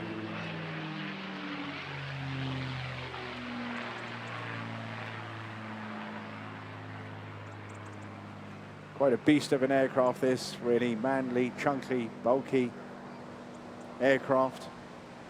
It was the most successful long-range fighter of World War II.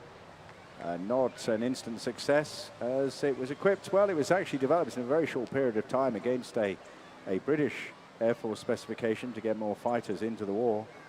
But it was mounted initially with Allison engines, which were okay at low level, but were not performing well at higher altitudes.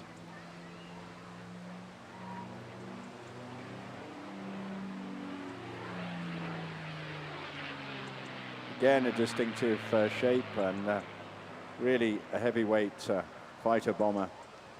It was transformed in the mid-1940s when Rolls-Royce Merlin engines were made under license by Packard and installed in the earlier P-51 B and C models, and then later modified in 1944 with a bubble canopy and 6 guns as a P-51D, and easily one of the most iconic and potent fighters of all time. Lovely topside pass here. Steg just looking down at you. You know what to do down there on the beach, don't you? Whenever they take a little peek, do give them a wave.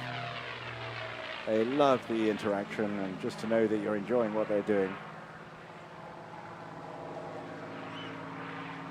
P-51D had the most incredible range, in excess of 2,000 miles, thanks to a massive fuel capacity of 1,000 litres. Could carry another 800 under the wings in drop tanks as well. Speeds and altitudes not dissimilar to the Mark 19 Spitfire, around 440 miles an hour, with a service ceiling of just a little under 42,000 feet, but able to achieve 500 miles an hour as a max diving speed.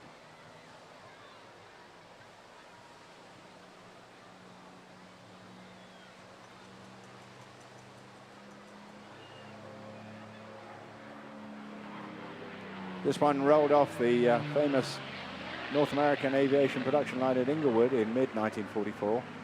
Went to the United States Army Air Force in July 45, but didn't get to see combat during World War II, therefore. Spending most of its service life in the USA, before then going on in 1951 to the Royal Canadian Air Force, flying with 403 City of Calgary Squadron right up until 1959.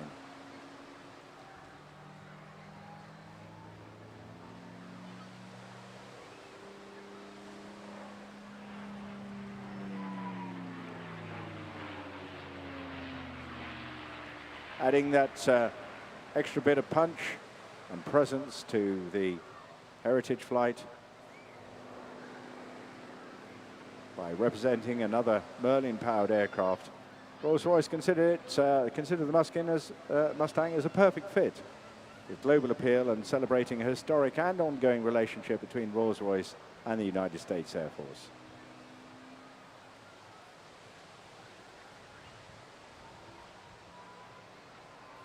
It's actually on a leasehold arrangement, but just wonderful. Again, a topside view there. Pember's just taking a quick peek down at you. Oh, sorry, this is Steg, I should say.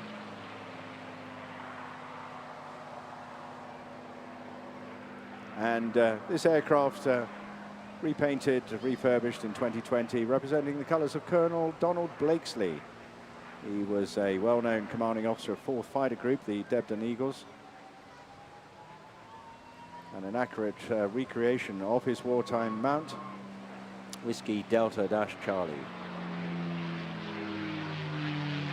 And another little peek, there we are. Stayed there, just encouraging a little wave, I hope.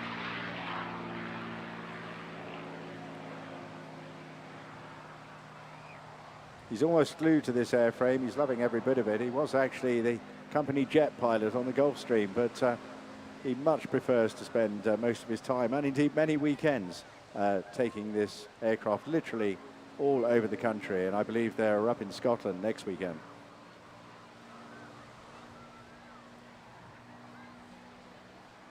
So the CEO of the Debden Eagles was known as Warhorse, using this aircraft to nod to the Mustang's namesake, and Blakesley's radio call sign was Horseback Leader.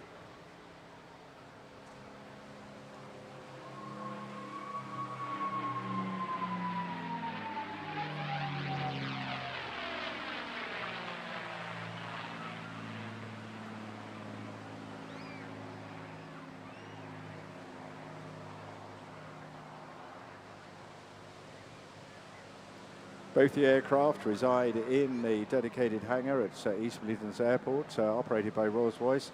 And that just happens to be very close, of course, to the main Rolls-Royce site in Derby.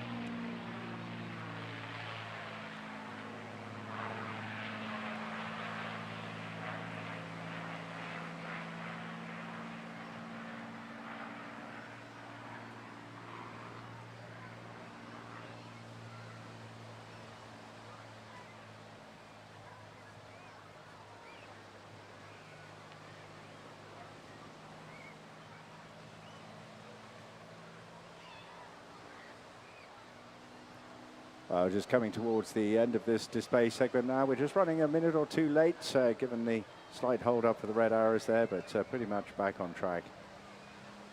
Really absorbing, just seeing this aircraft eating up the Bournemouth Air Festival airspace.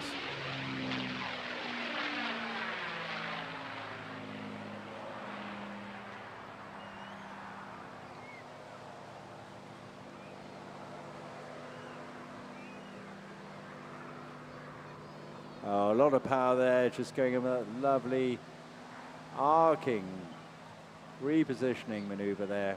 This is last pass from Steg in the Rolls-Royce P-51D Mustang coming up. So do, boys and girls, mums and dads, whatever you have in your hands, or just use your hands, give him a massive wave. These guys working very hard, demanding day to day, very hot and sticky.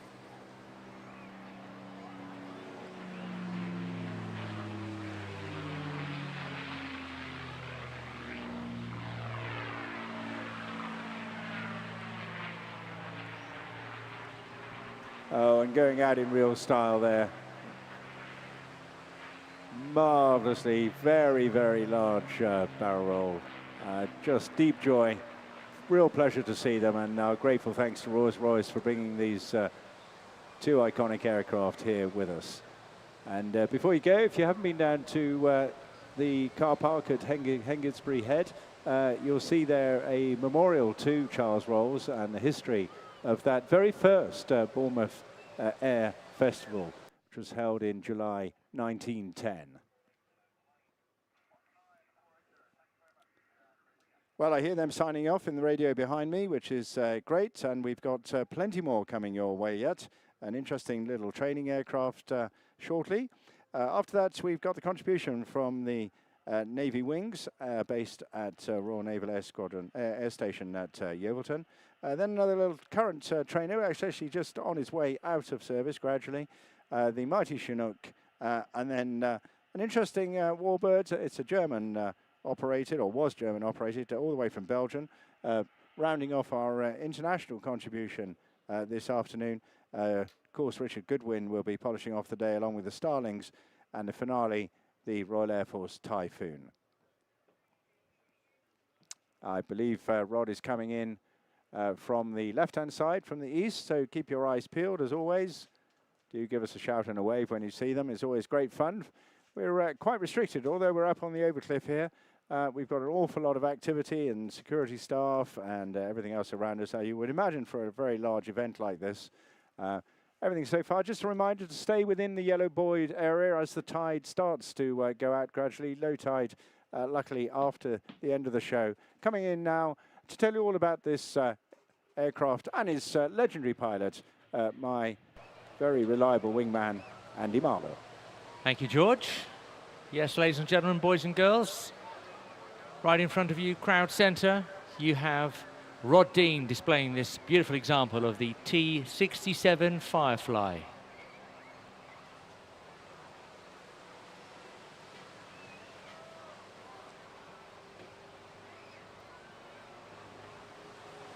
Formerly known as the Fournier RF-6, it's a single-engine aerobatic trainer aircraft designed and developed by Slingsby Aviation in Yorkshire. It's an advanced aircraft which was deployed by the UK Armed Forces and civilian professional flying schools as well.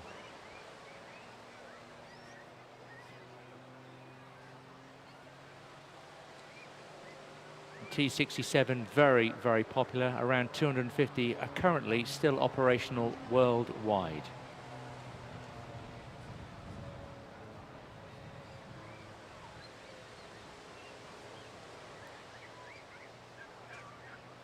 Being flown for you today, as I said, by Rod Dean, who spent the last 50 years directly involved in aviation. 21 years in the Royal Air Force and subsequently in various aspects of civil aviation too.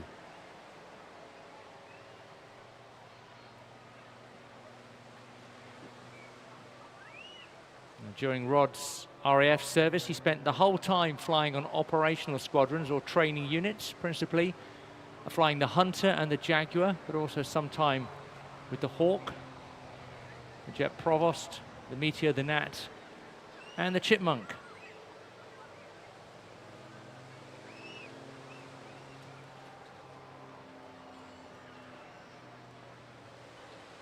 In 1972 and 73, he was the Strike Command Hunter display pilot and flew some 50 public displays over just 2 seasons and was the winner of the first WD&HO Wills Solo Jet Display Trophy at the Air Tattoo that year, 1972.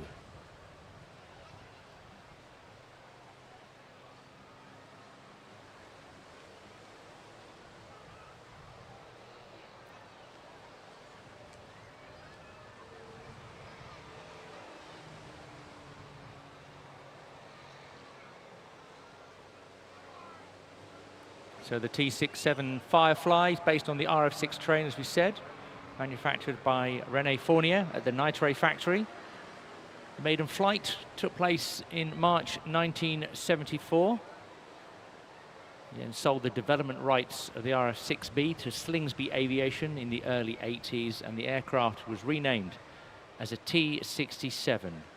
Its maiden flight of that variant in May 1981.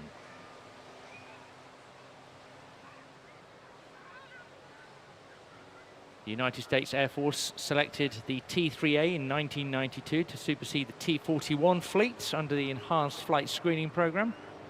And about 114 T-3As were supplied to the US Air Force between 93 and 1995.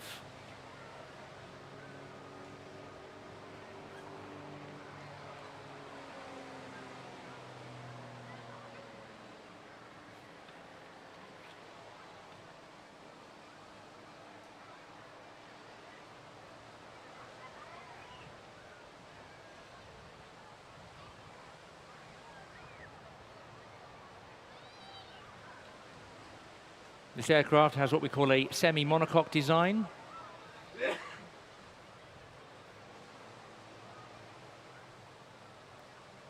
Designed to carry out general handling, instrument flying, and aerobatic flying, night flying, navigation, and formation flying missions, even in adverse climatic conditions.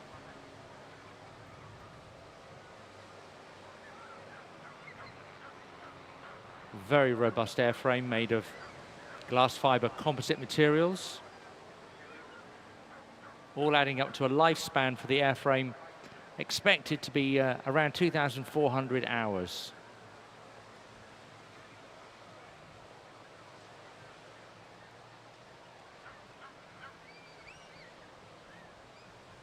As you'll be able to see as Rod comes back around, the aircraft incorporating a fixed tricycle type landing gear. Also includes nose wheel steering. And the spacious cockpit is equipped with seats next door to each other, adjacent seats for accommodating a student pilot along with a flight instructor. And as you can see, it has a backward tilting glass canopy, which also comprises of ventilation windows and air scoops. It's certainly helping to keep Rod a little bit cooler today as he glides. Well, gorgeously. He almost is gliding, isn't he? I know, it's very slow. Very good example. Got a bit of flap down here, and it's a lovely little aircraft. I've had many hours in this, and You mentioned the spacious cockpit and everything else. I mean, it is absolutely delightful.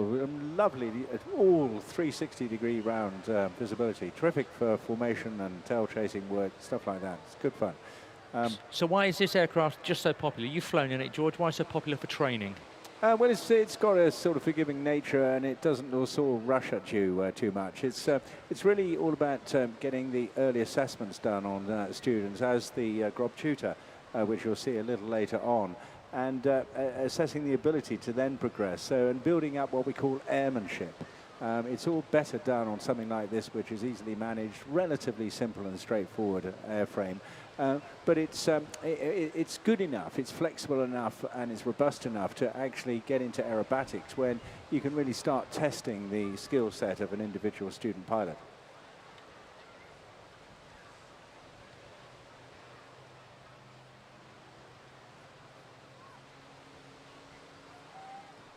After leaving the RAF, Rod went into management aspects of commercial aviation training, spent 10 years as a business manager for a flight simulator training company, followed by 15 years with a civil aviation authority.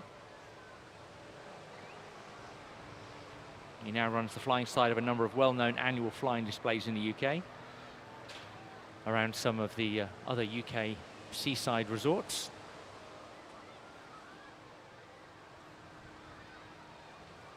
Also spent many years as a general aviation flying instructor, mainly concentrating on aerobatic instruction, being involved in flying displays. Not just flying the T-67 Firefly, he's also flown a whole host of World War II and post-war piston fighters such as the Mustang, the Corsair, the Hurricane, the Sea Fury, the Harvard, the Sky Raider, and of course, the Spitfire. Also some action with jet aircraft as well. The Meteor, the Vampire, we saw earlier this week here in Bournemouth. Not surprisingly, the Hunter as well. He's just an extraordinary chap. I mean, he goes back, you know, his early successes right back in the very first few displays of the Royal International Air Tattoo in '72 and onwards. Yeah, extraordinary. Got a massive back catalogue of aircraft experience, and still doing it. Well in his 70s, got the mind of a 19-year-old, and an enormously jovial and affable chap. So there he is, boys and girls. Give him a huge wave, won't you? This Rod Dean doing really, really well to entertain us there in that marvellously conspicuous aircraft. Of course, yellow and black being the two best colours for picking out things, and that applies to motor cars as well. I'm just looking across at the needles there because I'm pretty sure the Clipper Round the World race started just a couple of hours ago in Portsmouth, so I'm wondering if we might just pick up some of the racing yachts in not too distant time. I'm looking out now for the next act. We are running a few minutes late, and we're doing our best to squeeze a few extras in. And coming up next, our contribution from Navy Wings. So if you look out far to your left-hand side, you can just make out a unique formation. And it is unique, not just because they're heritage and therefore aging aircraft, but also because they're mixed performances. Two completely different types, one a helicopter and one a venerable fixed-wing aircraft.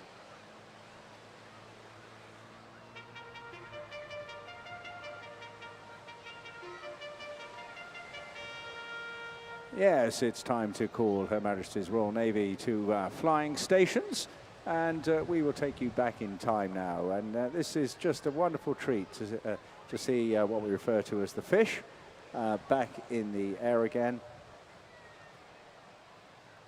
An extraordinary aircraft that saw service in the Second World War. Even when it was declared obsolete, there were still a lot of them around and used extensively. You wouldn't dream of putting that into combat in such a tight fight as was going on at the time, but scored a terrific number of victories and held its airmen in great esteem as well, as did the marvellous Wasp helicopter, which is flying alongside.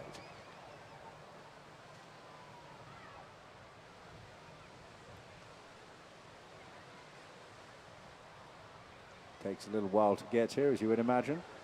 These aircraft not equipped to fly much faster than about 100 knots, although they've got a bit of a following wind behind them today.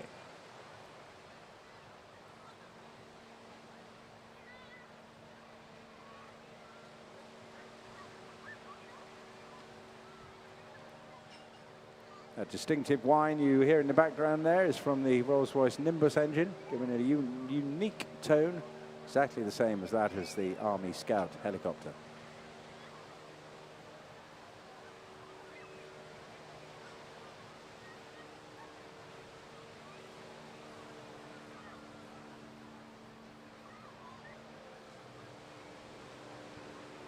So here we are, give them a welcome wave. Got plenty of time to see you on this approach.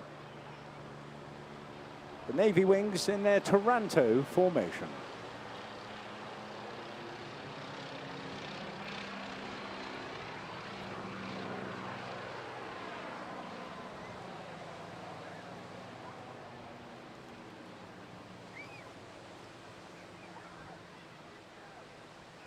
Navy Wings itself is a relatively new charity, but goes back some way with its links to the Navy Wings Heritage Flight and, of course, the Royal Navy's own Heritage Flight Trust.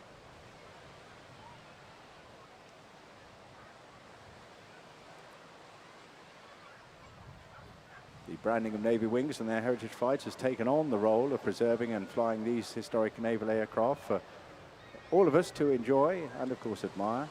It's aimed to inspire future generations to remember the service and sacrifice of those involved with naval flying and promote a deeper understanding, of course, of the important part played by the Royal Naval Air Service and the Fleet Air Arm in the history of our country.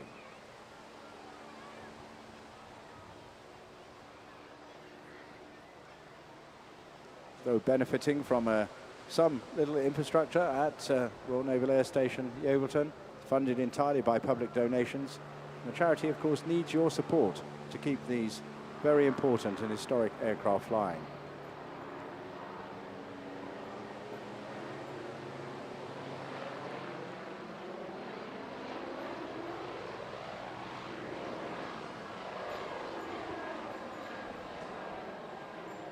Obvious difference between the Army Scout and the Wasp being the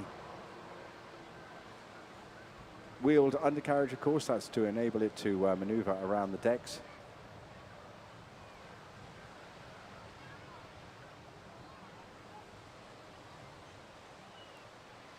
The Heritage Trust really working hard to preserve these aircraft in a flying state so that future generations can understand what it took for young people to fly in such arduous conditions, and in many cases under fire from ships at sea.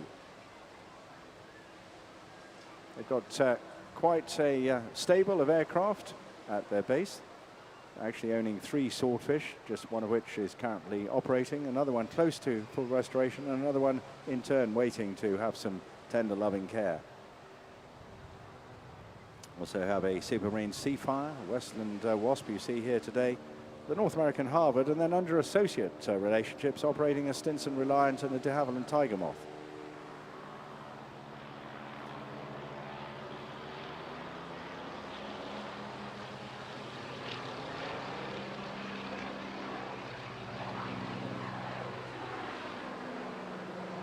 In past years, we've been able to see, of course, the Hawker Seahawk flying, currently under restoration, and the Sea Fury, one awaiting to be reassigned back to flying operations, and then a couple of de Havilland Chipmunks for trainers, which all 3 services still use today.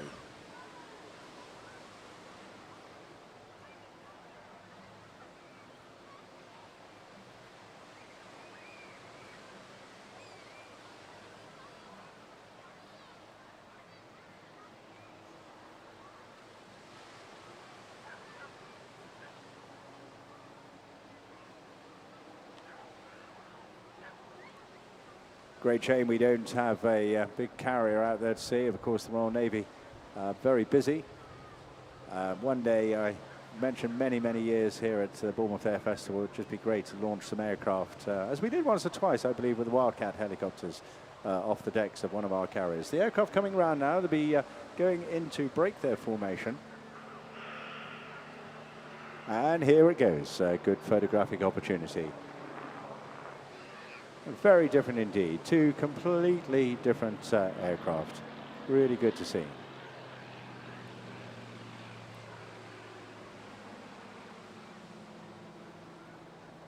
So, as with other pairs demonstrations, they now break into their own solo performances. Coming in on the left, the Wasp, and to tell you about that, over to my chum Andy. Thank you, George, and what a beautiful example we have here. The Wasp HAS Mark 1, painted as 606 from the 829 Naval Air Squadron HQ flight.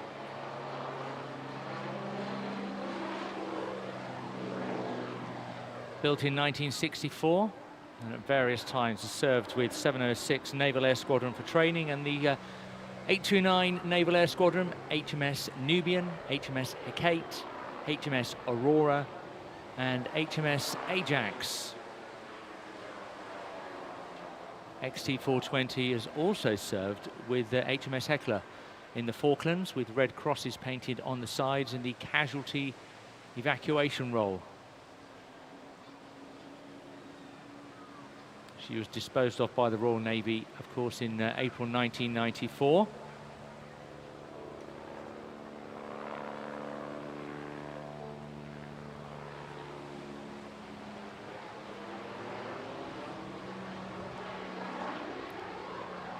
Being flown for you today, our pilot, Steve Daniels, joined the Royal Navy at the Britannia Royal Naval College in Dartmouth back in 1976.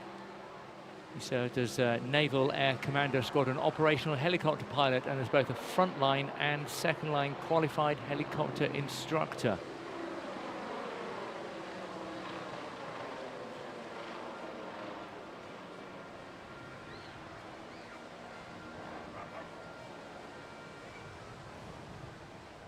Now, as George said, the Wasp introduced the service in 1964. A first-generation jet engine helicopter built for the Royal Navy, based on that Saunders Roe concept, the Scout AH-1, which was a light utility helicopter for the British Army.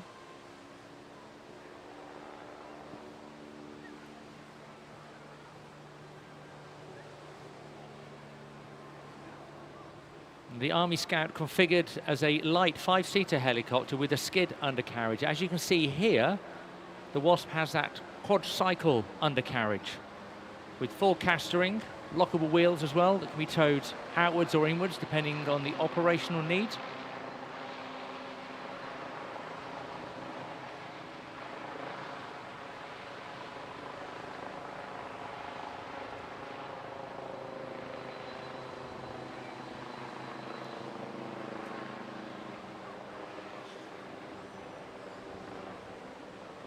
As you can see, as the Wasp is rotated by Steve, it's also got some folding elements on there. The tail, certainly you can see that, and the main rotors. They enable it to be stored on board. It's got a deck securing system and a negative pitch to stick the Wasp to a heaving deck when landing in rough seas. As you can imagine, when your zone to land is going up and down, you really need to make sure you can get it stuck to the deck.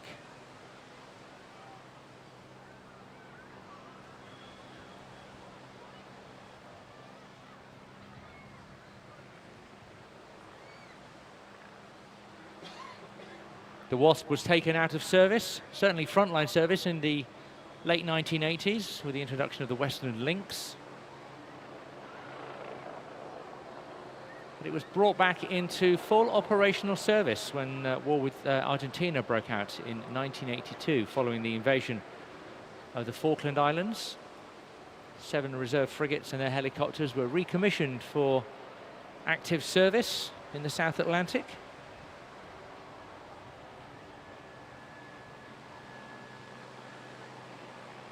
The helicopter playing a major part in the battle down there.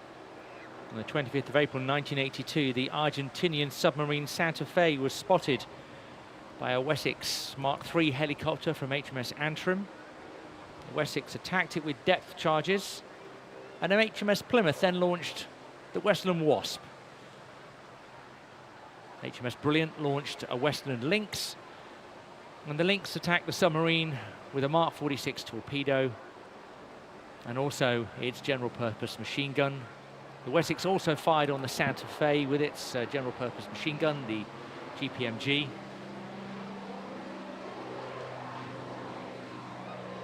The Wasp from HMS Plymouth, along with 2 other Wasps launched from HMS Endurance, then used their anti-ship missiles on the submarine, scoring hits.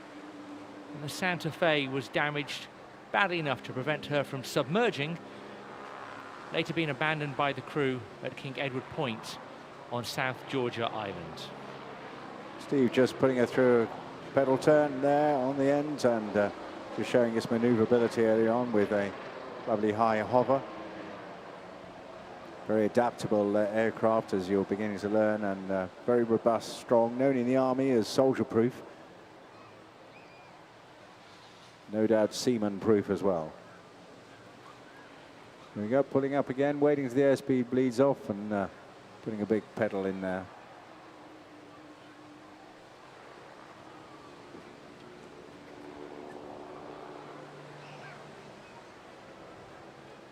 As George mentioned, powered by the Rolls-Royce Nimbus 103, a 710 shaft horsepower engine, creating that beautiful sound we can hear today. Now, a bit of audience participation coming up, because Steve is repositioning the helicopter now for the tail end of his solo display here. Put it into a stable hover first of all, then it just go into a little bit of what we call a rearwards transition before you give, or he gives you a little nod. So there's the transition going, got a little bit of stick back, keeping the tail boom straight, and nod down to you. He's got a face full of people on the beach, so do give him a wave there. And that's him just giving his salute to you to say thanks very much for watching, and he'll soon move out of the way for the Swordfish.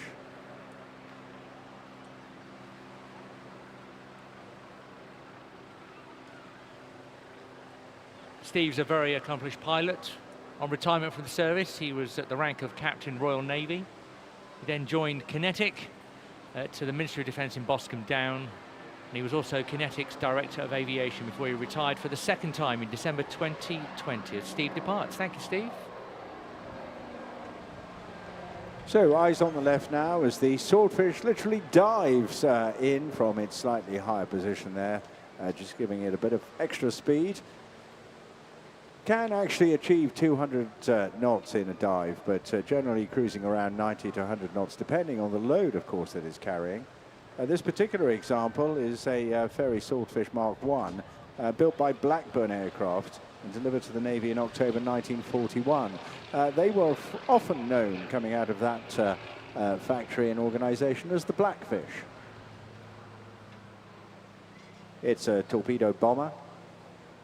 It's actually got a huge, great engine on the front, but it doesn't do much because there's quite a bit of drag in that airframe as well. But it's a Bristol Pegasus 9-cylinder radial supercharged to produce, would you believe, 750 horsepower. So that's a pretty meaty bit of engine there. It's got a hand-cranked inertia starter, making it quite a handful to get off the ground, but able to loiter for around 4 hours. Now, interestingly enough, it's got a crew of 3. Up front today driving is Glenn Allison, well-known Royal Navy pilot, spent many years with the Heritage Flight. Just behind him in the 2nd place is Adam Watson, and then there is a 3rd place, often where they might hold a flag. You will remember some of their displays many years back, where the telegraphist communicator would sit. Also armed, of course, at the time with a machine gun. The original TSR-1, as it was designated, the Torpedo Spotter Reconnaissance, was actually brought in to replace the Greek Fairey 3 Foxtrot aircraft. The addition of the big Pegasus, though, redesignated the TSR-2, first flying in 1934 and taken into Royal Naval Service as way back as 1936 as the Swordfish Mark I.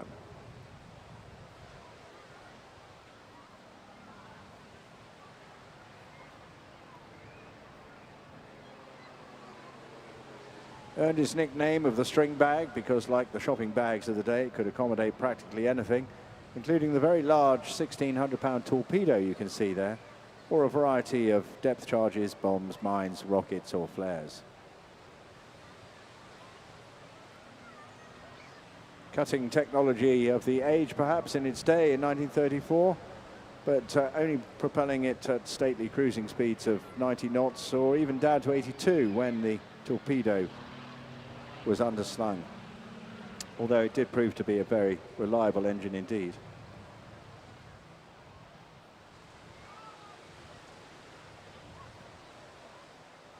Crew of 3 didn't get a lot of comfort up there, no heating, open cockpit of course, and the elements cold, wet, but it was pleasant to fly and you can see very maneuverable. Not too many detracting remarks are being made about it, and the pilots are very happy to fly it.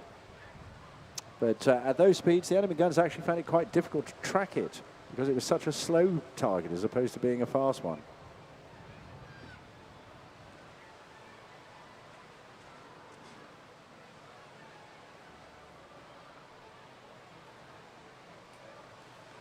As with all naval aircraft that we talk about, of course, it's got to be folded up to get back into a ship's hangar.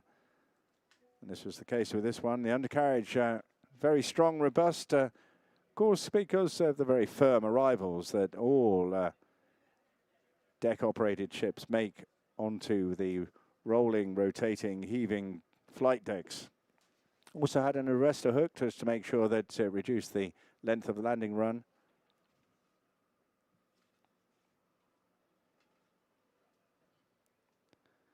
Some of the Swordfish were actually fitted with rockets, would you believe, known as a Raytog. They were fired to boost the aircraft to take off at speed in a very short distance. Yeah, it was quite common, this sort of thing in the Second War. A huge number of different options were trialled. Actually, if you read, you know, something like Winkle Brown's Wings on My Sleeve, you know, it's a brilliant, brilliant story of everything. Oh, well, look, here's Glenn giving everybody a wave. Come on, then, let's get the hornpipe going down on the beach there and give Glenn a good wave off. Fabulous. Really, really delightful sight to see. Of course, famous for its attack on the Taranto in 1940. And then latterly, of course, chasing enemy destroyers up the English Channel in February 1942, known as the Channel Dash.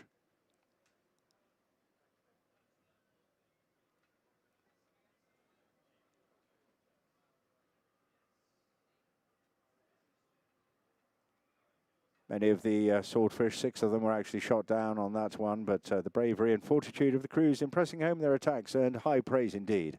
And their CO, Lieutenant Commander Esmond, was posthumously awarded the VC, one of only 2 such awards to Fleet Air Arm aircrew in World War II. Well, it's great. We are catching up with the schedule now, which is excellent news. Look out to sea, tricky to spot, but to tell you all about this next aircraft from the Royal Air Force, please welcome Flying Officer Lewis Osborne. Good afternoon, ladies and gentlemen, boys and girls, and welcome to the 2023 Royal Air Force Tutor Display. And now, flying in towards you from the centre at over 200 miles per hour, is the Tutor Display pilot, Flight Lieutenant David John Gibbs. As he pulls up at 5.5 G, he performs his speed into height to perform his first manoeuvre, the quarter clover. David John is known to most as DJ or Gibbo. He was born in Southport and started his flying career in the Royal Navy in 1996, flying the Sea King in the support helicopter role. As this is DJ's second year of the Tutor Display, he is operating at a base height of 300 feet. This is 200 feet lower than his previous season.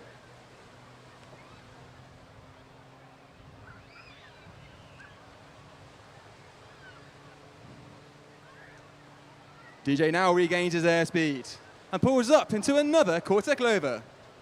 As he goes over the top, he achieves 1,300 feet.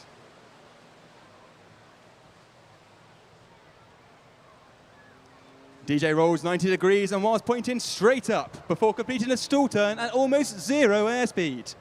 Keen enthusiasts amongst you may notice this is the only 2023 RAF display you're able to see a stall turn performed. DJ now regains his airspeed and pulls up into another quarter clover. As he goes over the top, he achieves 1,300 feet. DJ rolls 90 degrees and whilst pointing straight up before completing a stall turn at almost 0 airspeed. Keen enthusiasts amongst you may notice this is the only 2023 RAF display you're able to see a stall turn performed. DJ is now serving in the Royal Air Force, and when not displaying, he is responsible for training qualified military pilots to become instructors on the Grob Tutor. In his spare time, DJ flies vintage airplanes, races powerboats, and drives classic cars. During his varied career, DJ has amassed over 6,000 flying hours on 50 different aircraft types.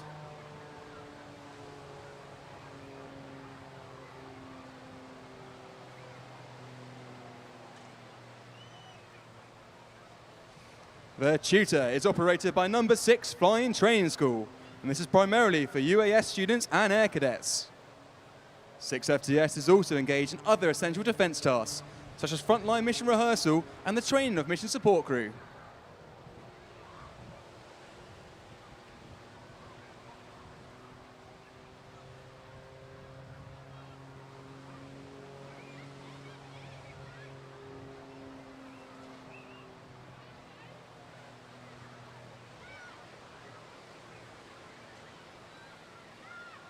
The wingover is a combined pitching and rolling manoeuvre used to turn the flight path through 180 degrees.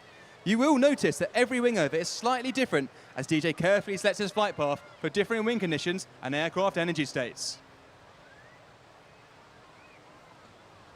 The Tutor has a top speed of 212 miles per hour and can achieve a maximum of positive 6G. This means that the pilot is subjected to forces 6 times stronger than gravity.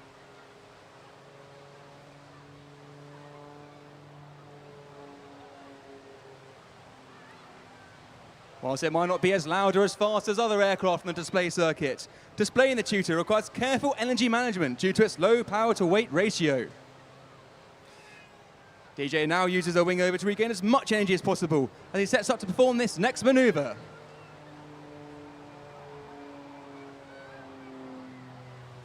There are 13 air experience flights across the UK. They serve over 1,200 air cadet squadrons and RF combined cadet force units nationwide. Each year, the experience flights offer trips to 20,000 cadets. And you can join the Air Cadets if you are between 12 and 17 years old. And from the age of 13, you can glide in the Viking or fly in the Tutor and experience aerobatic manoeuvres like you see here today. The RF Air Cadets is also one of the largest providers of the Duke of Edinburgh Award Scheme and offers a range of other adventurous training.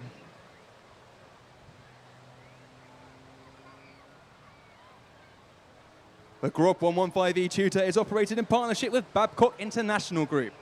It is constructed of a carbon composite material and has a 180 horsepower Lycoming piston engine.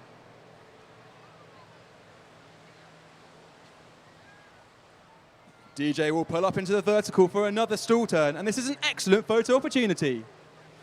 As DJ presents the underside of the aircraft, you will see the high contrast, the dark colour compared to the sky. This is designed to increase conspicuity. The Tutor display team is sponsored by the Royal Air Force Benevolent Fund. The Benevolent Fund supports Royal Air Force personnel, air cadets, veterans and their wider families whenever they're in need. And we're proud to raise awareness for a charity that gives so much to the whole of the RAF family. For those of you considering going to university, there are 15 university air squadrons across the UK. And students in the University Air Squadron are taught to fly the Tutor by highly experienced military flying instructors. And the Tutor is capable of sustained inverted flight, which DJ will now demonstrate on this inverted pass. Sat at negative 1G and hanging in straps, this is not a comfortable position to be in as blood rushes to his head.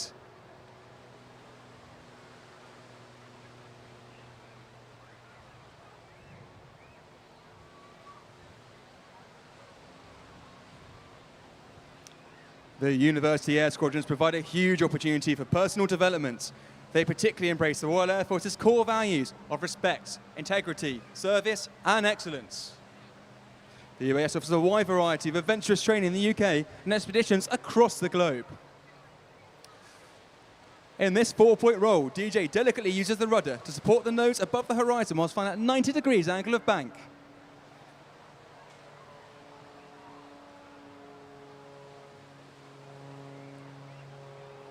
Visit our tent, website or view the Tutor display leaflet to access a QR code to donate to the Benevolent Fund.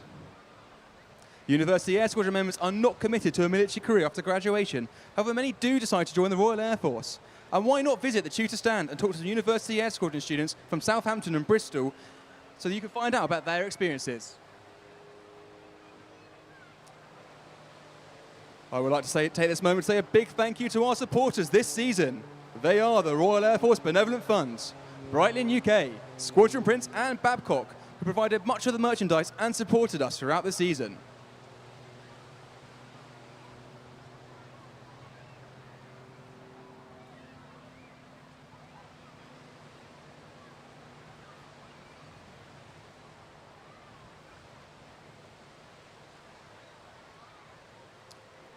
Following this swing over, DJ will complete the loop.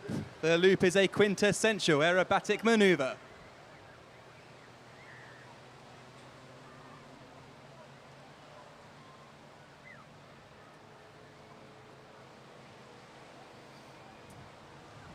As he pulls up, he is subject to 5G. DJ aims to pitch the aircraft around an imaginary circle in the sky. Even when inverted, the centrifugal forces keep him pressed into his seats.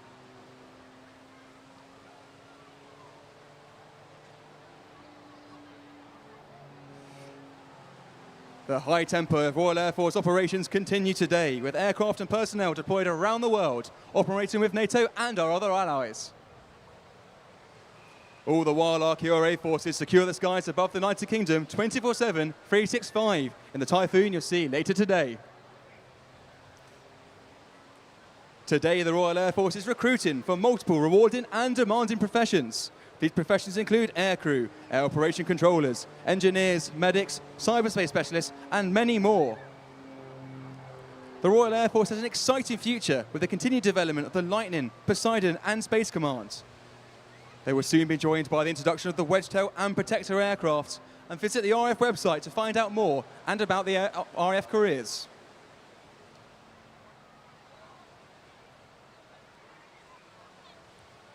After completing this wing over, DJ will enter the slow roll. Get your cameras ready for some great angles and make sure to tag the RF Tutor display on social media so we can see your shots.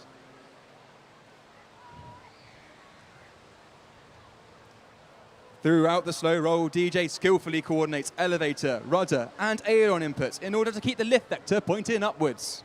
And this prevents him from descending towards the ground.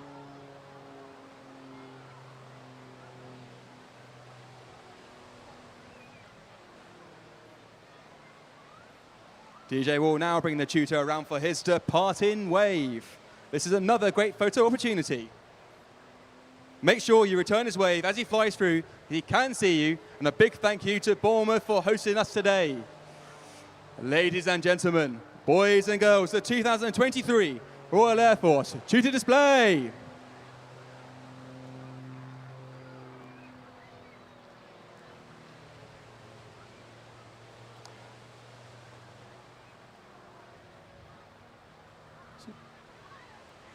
Well, great stuff indeed. Thank you very much, Lewis, for that contribution there.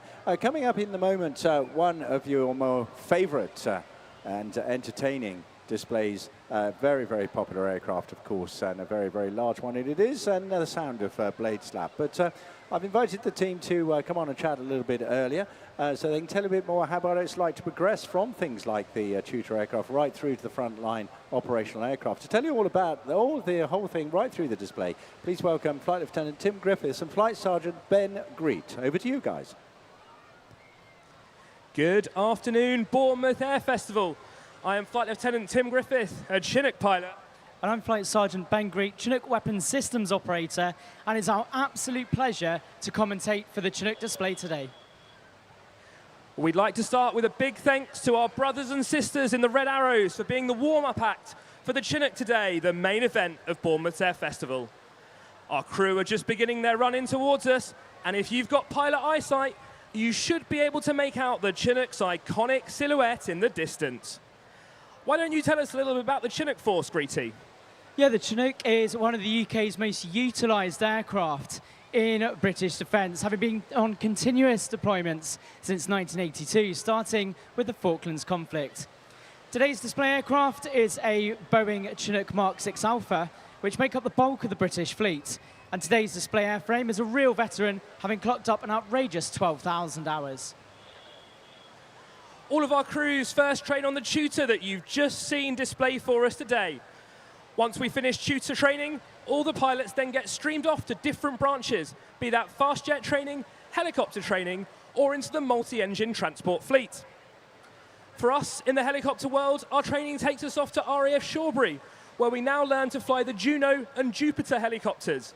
There, we learn the basic art of hovering, how to maneuver the aircraft in the low-level environment, which is where we conduct the mainstay of our operations, as well as a multitude of other skills.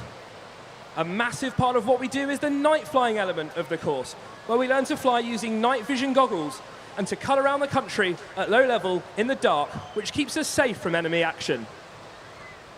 Once we reach the front line in the Chinook world, we start at RAF Odium in Hampshire, where we have 3 frontline squadrons, all operating the Chinook.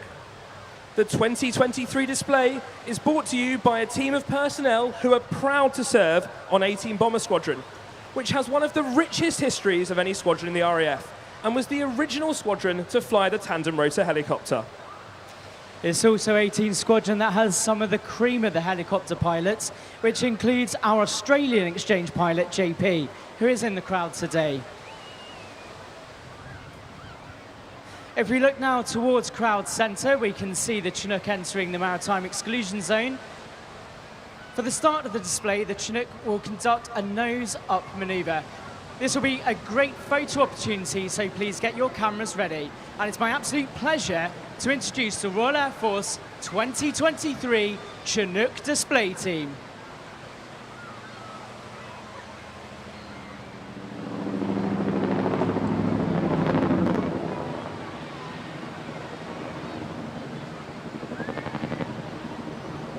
The aircraft begins to brake left after that initial pedal turn to set up for the offset wing over. This year's display is captained by Flight Lieutenant Jim Hobkirk. Jim is the Chinook Force's old father time, having joined in 1989 before anyone else in the display team was born. Jim flew the Wessex, the Augusta 109, the Squirrel, the Griffin, and now the Chinook. He's undertaken operational tours across the globe and is the highest graded frontline instructor. Greety, in yesterday's commentary, you made a comment about his flying suit having shrunk over the course of the season. Do you want to add to that? Yes, Griff. I'd just like to retract that statement. This morning he looked very svelte. He's clearly been doing a few sit-ups. So Jim's now bringing the aircraft nose up to 55 degrees before using the cyclic to push forward, 55 degrees nose down. Jim dives the aircraft back down towards the display hard deck of 100 feet. And he's setting up to push the aircraft to its limits for a second time. As he initiates the climb, you can hear the 2 Chinook engines offing up a big chunk of their 10,000 shaft horsepower. He pushes all 15 tons of spinning metal over the top for the second bunt and dives back down to the hard deck again. It's a great opportunity to introduce the left-hand seat. Helping Jim with the numbers is Flight Lieutenant Jamie Johnson, known as JJ. JJ joined the RF in 2014 and has served on 18 squadrons since. He is deployed at multiple exercises supporting NATO partners in Lithuania, Estonia and Latvia. JJ has recently completed his check of captaincy and is now ready to deploy. Did you conduct that check, Jim? I did indeed. We've encouraged him to keep the number for the local truck driving school in his phone book, just in case. They're now running into the centre of the crowd from the right, and Jim is entirely dependent on JJ for patter through this manoeuvre. Let's join them in the cockpit. Enter. Now. 10, 20, 30, 45. Now. Horizon 20, 30, 40 degrees. 45 degrees nose down, sending through 500 feet. 70 knots, 400 feet. 300, 100 knots, 200.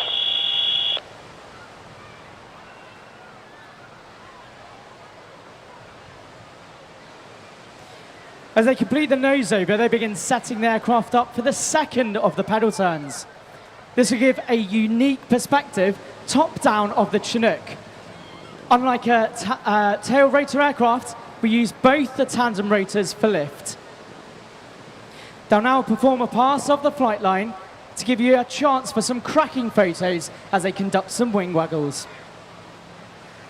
The Chinook has proved its mettle time and again, overcoming the unrelenting heat of the desert and conquering the darkest of nights. The unrivaled combination of power, agility and endurance has enabled the Chinook force to deliver on time and on target, irrespective of what is asked of it. Oh, Griff, that sounds like you've swallowed the RFPR phrase book. Yeah, sorry, the Chinook force commander makes me say that one. The Chinook is inextricably linked with the modern battlefield. During conflicts in Afghanistan and Iraq, the unmistakable sound of the Chinook's blade slap offered assurance to those on the ground. The aircraft is also linked as the flying hospital that was used in Afghanistan. And it was during this conflict that we made manoeuvres such as the nose-down quick stop, which Jim will conduct now.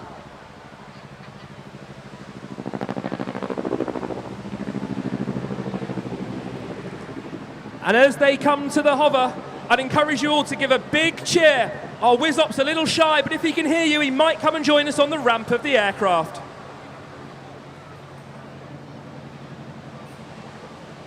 And there you can see our Whiz-Op now waving the big orange hands thanks to your encouragement.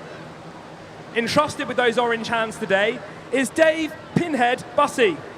He spent the first few years of his career as an air traffic controller at St Athan and RAF Northolt, while he waited for the opportunity to train as a Whiz-Op. Since joining the Chinook force, he's deployed multiple times on operations, including to Mali, the Middle East and the Caribbean. Ensuring we have a fully functioning aircraft today is a team of engineers based out of Bournemouth Airport. Run by Flight Lieutenant Keith Greer, who, like all gun engineering officers, is heavily supervised by his engineers. They work relentlessly, not just to enable the display, but are the backbone of all Chinook activity, keeping us airborne in whichever corner of the globe the Chinook's awesome capability is needed. It sounds like it's you who's churning out the company lines now. Hey, Greety.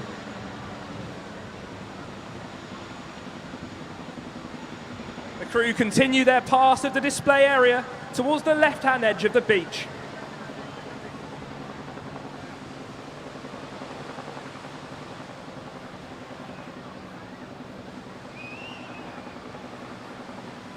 Everyone along the beachfront's getting a little taste of that delicious blade slap sound as the aircraft moves down.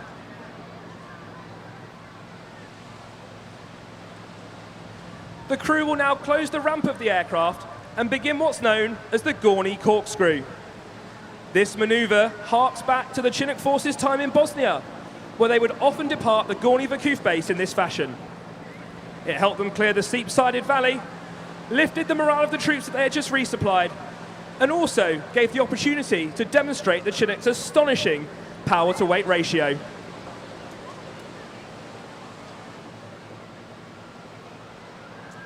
So the ramp closes as Bussey runs to the front of the aircraft, and if you notice on the water, you may see a little bit of the downwish. The aircraft's phenomenal downwish can sometimes reach 65 knots.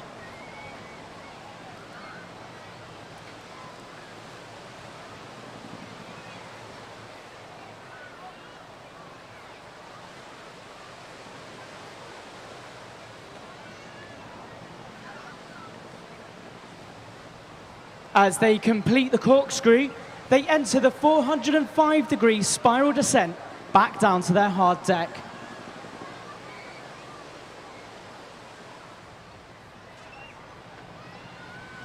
It's worth noting that all of our display activity is conducted around normal duties and operational commitments. Both aircrew and engineers work tirelessly to deliver their normal operational output and will return to work after this fantastic festival to fly, fix and fight the mighty Chinook, and therefore ensure the UK retains a credible air manoeuvre capability. The crew are now running in towards the beachfront for what we call the run-in and break. This is a great chance for some photos of the aircraft's underbelly, but also to listen to that mighty blade slap. Nice, Griff, really nice. There's an awful lot more to the Chinook force than just the aircrew and engineers who have enabled today's display. Every trade in the RAF exists with the singular aim of enabling the Chinook force to deliver air manoeuvre. The tireless work of our air operations staff ensures that all our training runs smoothly. Logisticians make sure spare parts and fuel are precisely where they're needed. Air traffickers and battle space managers keep the crew abreast of threats and facilitate safe landings when the weather is awful. Countless other trades in the RAF, whose efforts all too often go unsung, provide vital input to the unwavering delivery of the Chinook Force's capability. Having conducted a wing over to get a great view of the display line, Jim will now conduct a quick stop. This brings the aircraft from 120 knots to the hover in a short space of time. As he brings the nose up, he uses all of those rotors to bring the aircraft to the hover, from which troops can be deployed by fast rope or winching can take place. And to complete the 2023 display, our crew will conduct an over-the-shoulder departure. Please make some noise and give them a big wave as they leave the display area at Bournemouth today. It has been an honour to display the Boeing CH-47 Chinook for you and bring the blade slap to Bournemouth Beach. If you have any questions about the Chinook Force, please come and find us in the RAF Village this afternoon. We'd love to answer all your RAF-related questions and have some awesome free posters to give away. It's also your chance to grab a photo wearing the iconic orange hands. Thank you very much, Bournemouth, for a wonderful day today and a great weekend. It's been a pleasure to be here. Please give us a follow on social media and send us your best photos. The ones the crew like most will receive some incredible Chinook merchandise at the end of our season. We look forward to meeting you later on in the RAF Village. Thank you very much, Bournemouth. Well, thank you very much, guys. That's Flight Lieutenant Tim Griffiths and Flight Sergeant Ben Greet. Certainly entertaining us through the course of this weekend, so great to see the boys on the road in spectacular weather. We look forward to many more displays to come. The Chinook, of course, one of the most popular. And our grateful thanks there to Thales for supporting the aircraft's presence here at the Bournemouth Air Festival, which I think has been a massively successful weekend, and just great to see so many of you here. Planning your day during the rest of the afternoon, of course, we've got some assistance if you are in your car.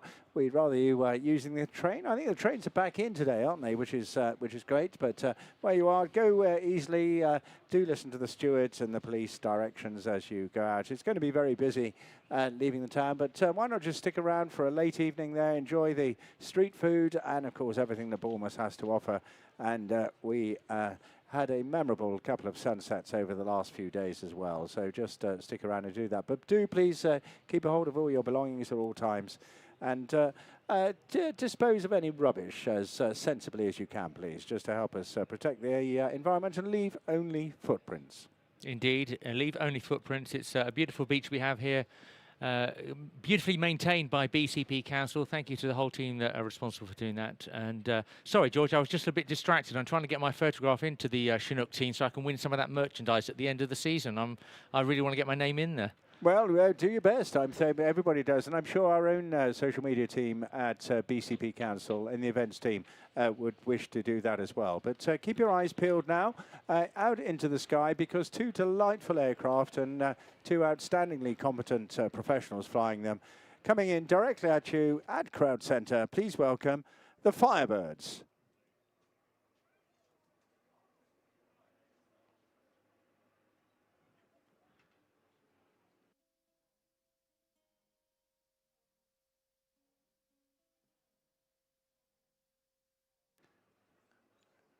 You're going to be treated to around 10 minutes or so of utterly graceful, balletic and very professional pairs formation flying. I've always found this a very satisfying format.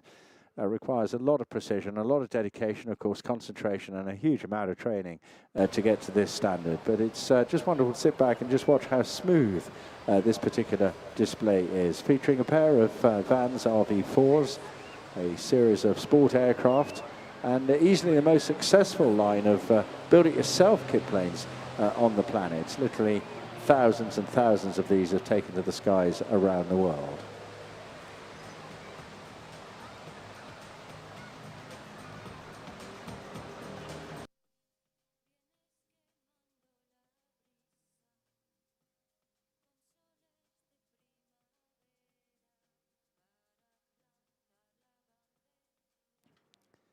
Some of you may have seen these last night and the night before. Of course, the Firebirds really in their element in the evening when that wonderful twilight comes along. But equally so, they get great satisfaction out of this, led by Nigel Reed and following up John Dodd. We'll nip in and out of the cockpits just to see just how calm and graceful this particular display is.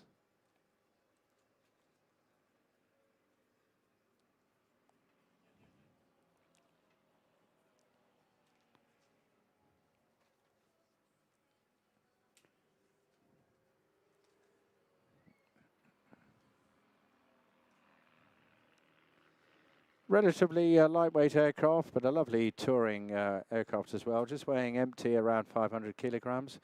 About the third the weight of a VW Golf, but fitted with a 5.3 litre 160 horsepower engine, giving it real hot rod style performance. Can cruise around about 160 miles an hour, but these guys don't do a lot of normal, as you can see. This aircraft stressed to +6 and -3G, and absolutely outstanding, and therefore their speeds varying between 0 and 200 miles an hour, performing what they now call the rollovers, very synonymous with other well-known teams, Cyclone.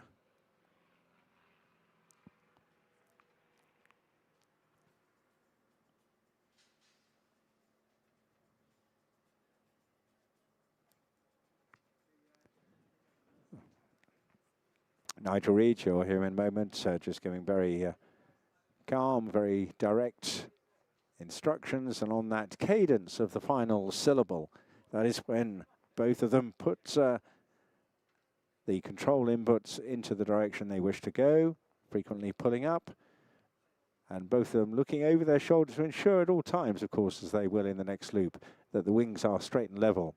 And here we go for a good example as one breaks away and rolls. The leader pulling up into a super loop over the top there, looks over his shoulders. Number 2 doing the same, Doddy.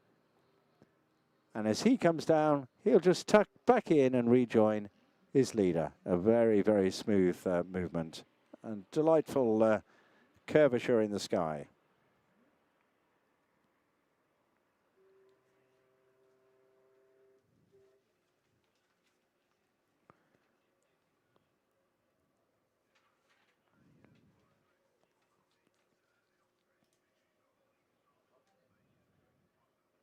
Now, these are the sort of aircraft that you can build in your own backyard, your garage, put them together, take them to your local airstrip.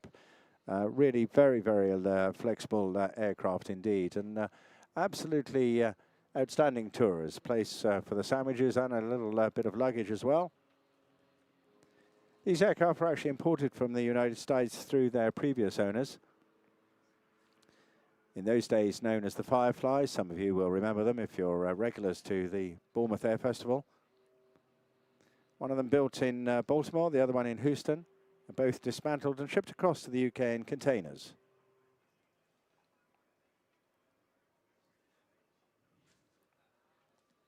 The seats in this particular variant of the RVs are in tandem configuration with dual controls in the back seat, so it gives it very much a fighter pilot-like feel.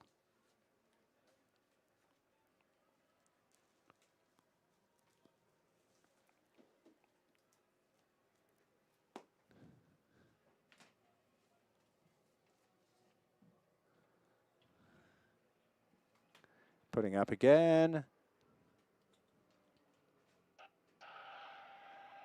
And this time putting in a little twist.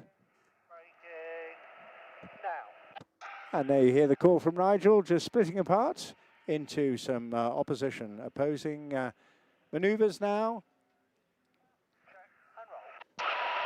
And they're calling the roll. As soon as that's completed, they will then go up into, I'm sure, a Cuban. They pull up over the top, put a little check of the stick in just to stop them going round the loop, and then 180-degree roll. Then they're looking far ahead of them, good half mile or so, to pick up the other member before crossing at high speed.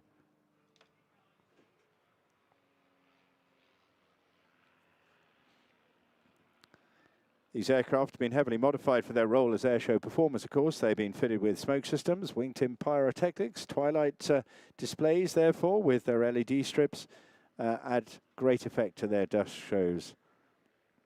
They're not fitted with inverted fuel systems, and therefore they have to maintain positive G loading and minimize any negative G. And that's, of course, to ensure that the engine continues to run.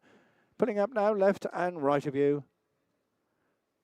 Putting in another delightful little roll.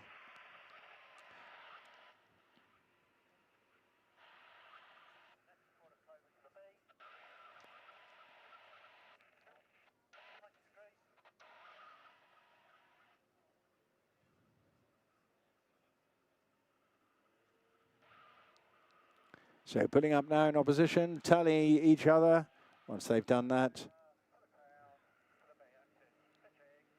Putting up now into what will look like a loop, but when they get up the top, they're putting another little twist into what we call the quarter clover. It's a useful positioning mover, pulling under themselves, and then that enables them to position out on what we call the B axis, which is going out to sea over the big boat there.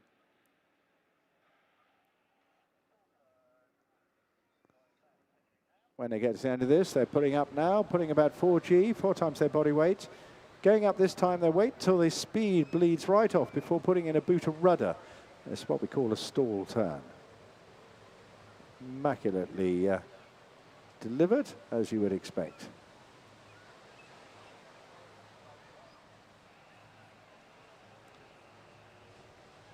This time they're going to pull up, put in a little twist.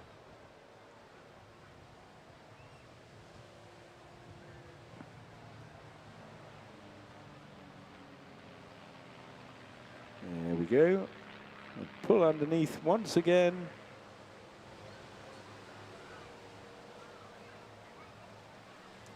And repositioning off to our right-hand side.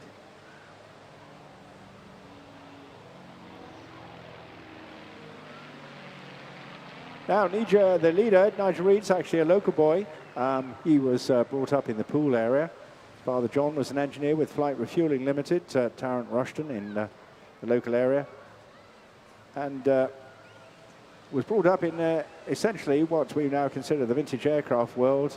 You know, he's a young lad. His father would be involved with Meteors, Canberras, Sea Vixens, and uniquely smelling British jets. So I always say that you can tell the age and history of an aircraft by as soon as you open the door and get in. It always has a distinctive smell.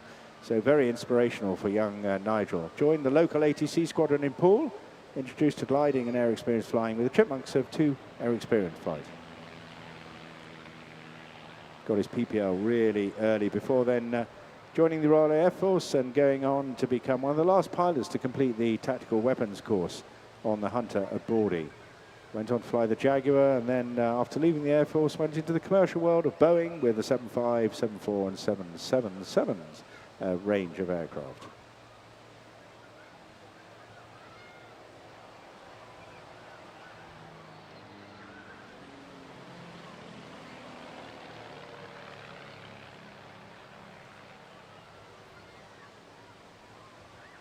They formed an absolutely perfect relationship, these two. Nigel and John Dodd were asked by the previous owners, Andy Durston and John Gowdy. Now the pair of those very much engaged with Ultimate Warbirds up at the flying experiences you can get at Sywell in Northamptonshire.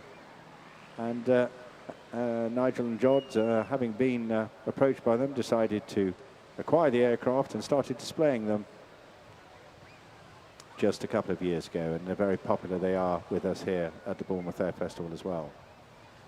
Doddy, a Scotsman at heart, was a keen model flyer and also a member of the Air Training Corps. Went to Dundee University before then going on to fly Cessna 152s. Time to hug your partner or make a wish. Send your love to that special person for the Firebirds' heart.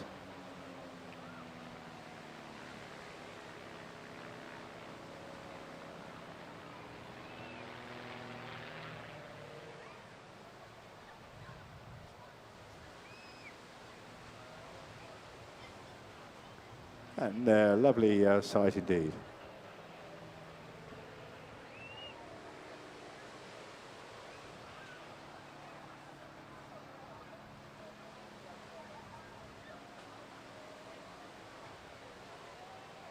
And that is the Firebirds complete there. I just hear Nigel signing off on the airwaves.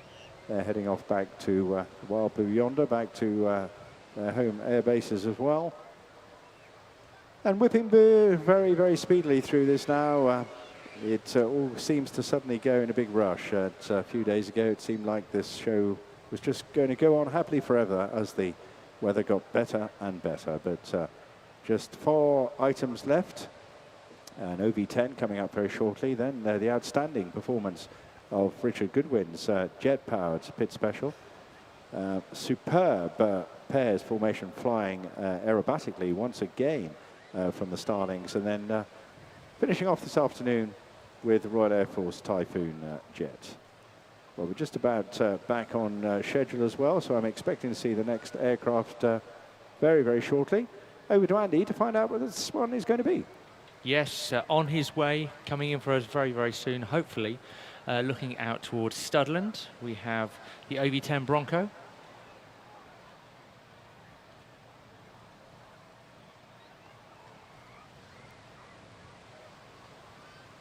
The North American Rockwell OV-10 Bronco.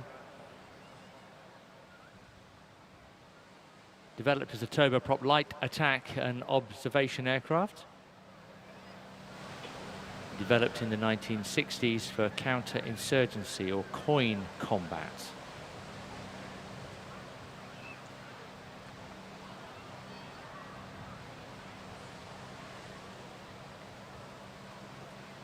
Eyes right then, ladies and gentlemen. Your pilot today, Tony Brown. Right.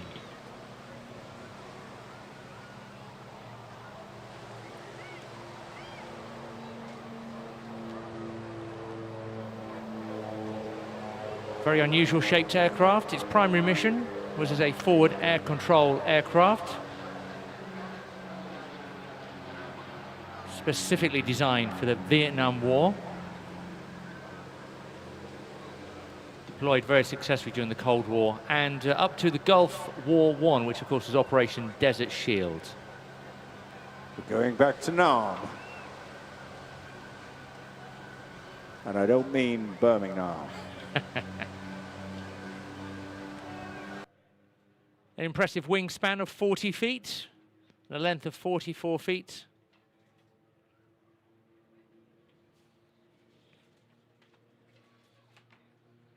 It can carry up to 3 tons of external munitions and internal loads, including paratroopers or stretchers.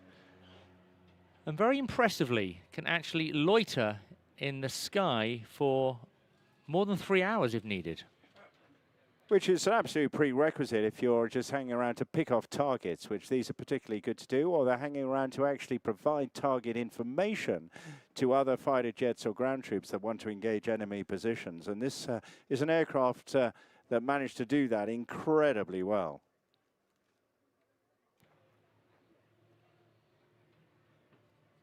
The idea and the design, believe it or not, conceived by 2 US Marines, building a prototype concept aircraft in their garage. Developed by North American Aviation Rockwell and first flown in July 1965.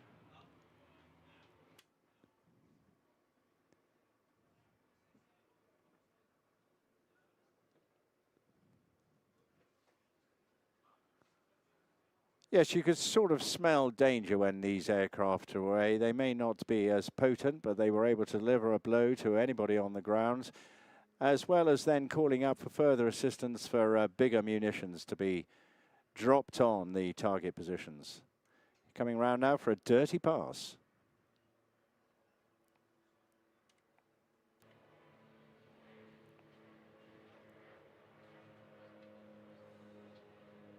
As George said, that dirty pass referring to the landing gear being down, and take a close look at that. It's been specifically designed for rough landings. In fact, the aircraft itself requiring no ground equipment, and it can even land on good old-fashioned roads.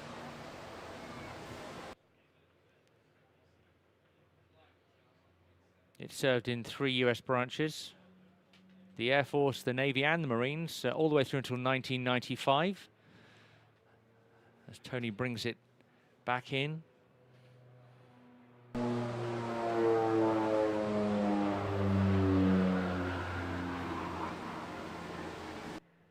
The aircraft itself with armor protection, bullet-resistant windshields and self-sealing fuel cells, so it can operate in all hostile environments. Yeah, setting up, I think, now for a first of its 2 strafing passes. And I could see a couple of target boats down there. Good to get eyes on. Here he is now fixing his sights, arming the weapons, dipping in.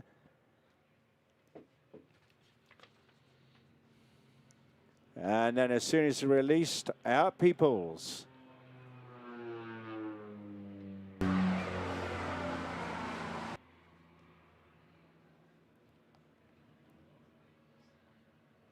Now, Tony spent a lot of time putting this display sequence together, designed in such a great way, really, to demonstrate the capabilities of this beautiful, slightly ugly aircraft. And just found another target off to our left-hand side there, just putting in a strafing run once again, all clear, and pulling away to a safe height.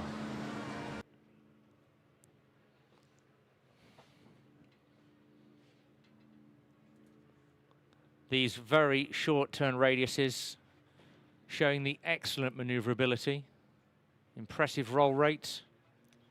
Oh, and I think a third run coming up here as well. Those boats getting a real pasting out there.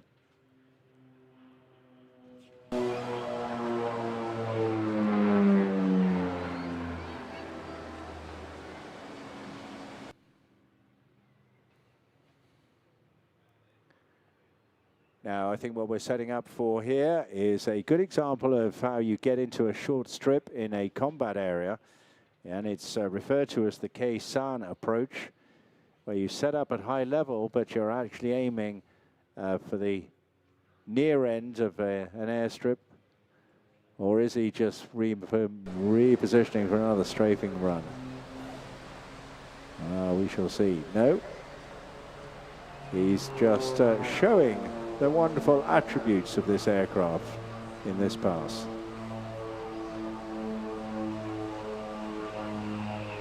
Lovely parabolic maneuver. Great photographic opportunity.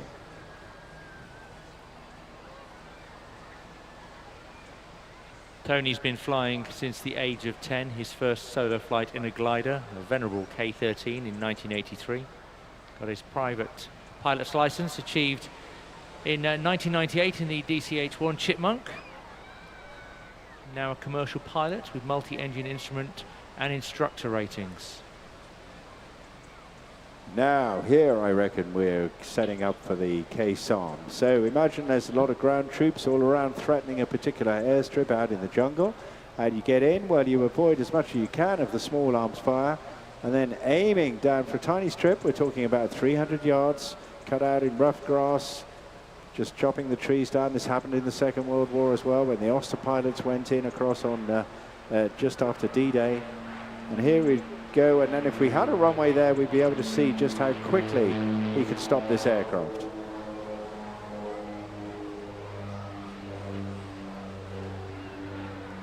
Completing that neatly.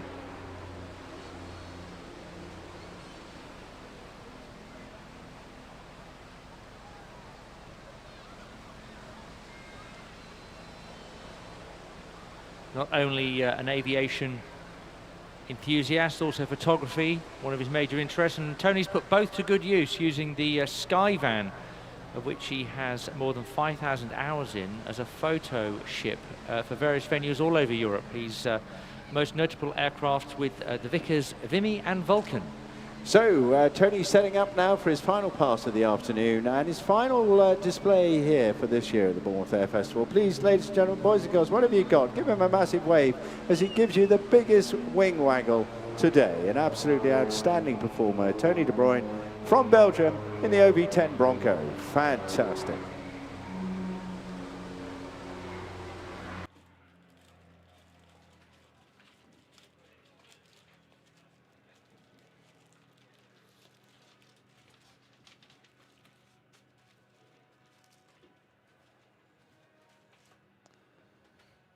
And a very colourful character he is indeed, aided by his partner Edith.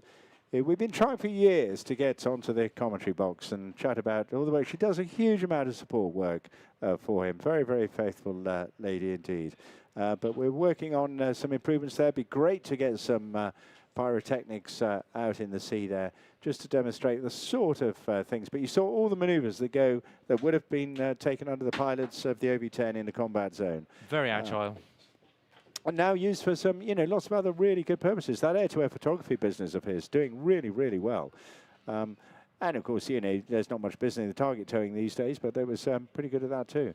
Yeah, very, very flexible piece. Very comfortable aircraft to ride. I mean, he uses it, of course, he tours around Europe in that.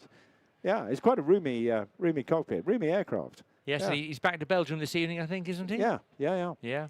No, really, really good guy. Great stuff indeed. Well, I think we're going to be looking out to our right-hand side this time. And believe it or not, we are back on schedule. So a big round of applause for our chums in the flight management system with Dave Walton and TSA there.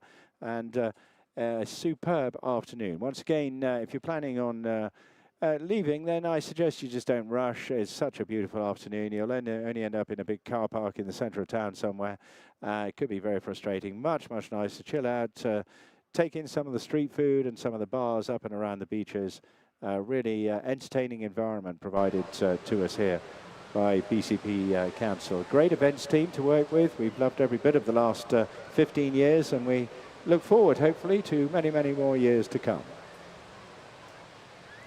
Coming up very shortly now, something very different indeed. It's a tiny aircraft. You might have difficulty spotting it, but it is a mighty powerful machine and a very, very dynamic display indeed.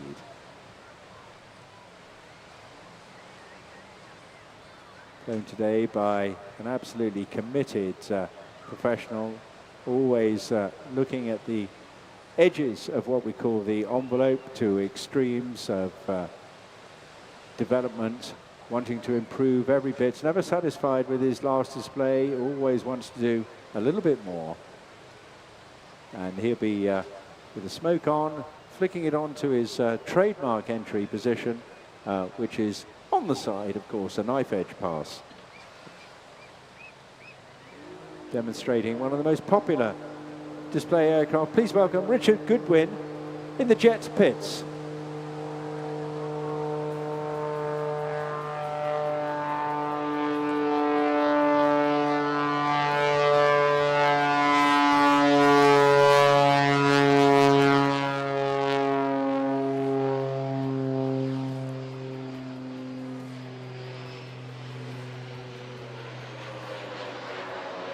Yes, you're about to be treated to something very different, and you hear that distinctive roar.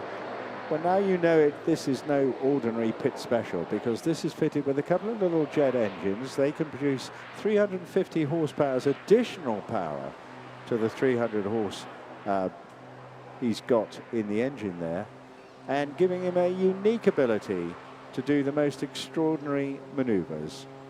A bit like Muhammad Ali. Fights like a butterfly. He can hang it up there as if it's a hoverfly or a Harrier. Double hammerheads, pinwheels, torque rolls, gyroscopic maneuvers, all embedded in what is now one of the most powerful biplanes of the display circuit. History of this aircraft actually goes right back to the mid to late 1940s, when Curtis Pitts designed specifically this light aerobatic biplane for competitions, and has been winning them all the time since its first flight in 1944. Dominated world aerobatic competitions in the 60s and 70s, made famous even in this country as well. The likes of Brian Lacombe and the Rothmans team just doing amazing stuff indeed. Rolling and spinning it whilst climbing upwards, but this time going inverted, all the blood now rushing to his head, of course. He's hanging in the straps as he's using a bit of rudder to maintain a flat turn. Pretty unpleasant for you and me to be doing this, but this is quite gentle for Richard. Very soon he'll take it up to altitude, wind the whole aircraft up, turn that house into a bit of energy, turn the washing machine on to full spin, and then just let rip with the aircraft through the sky.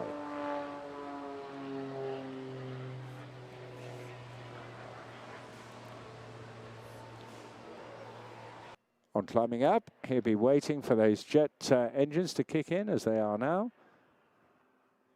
Letting the airspeed drip away very gradually.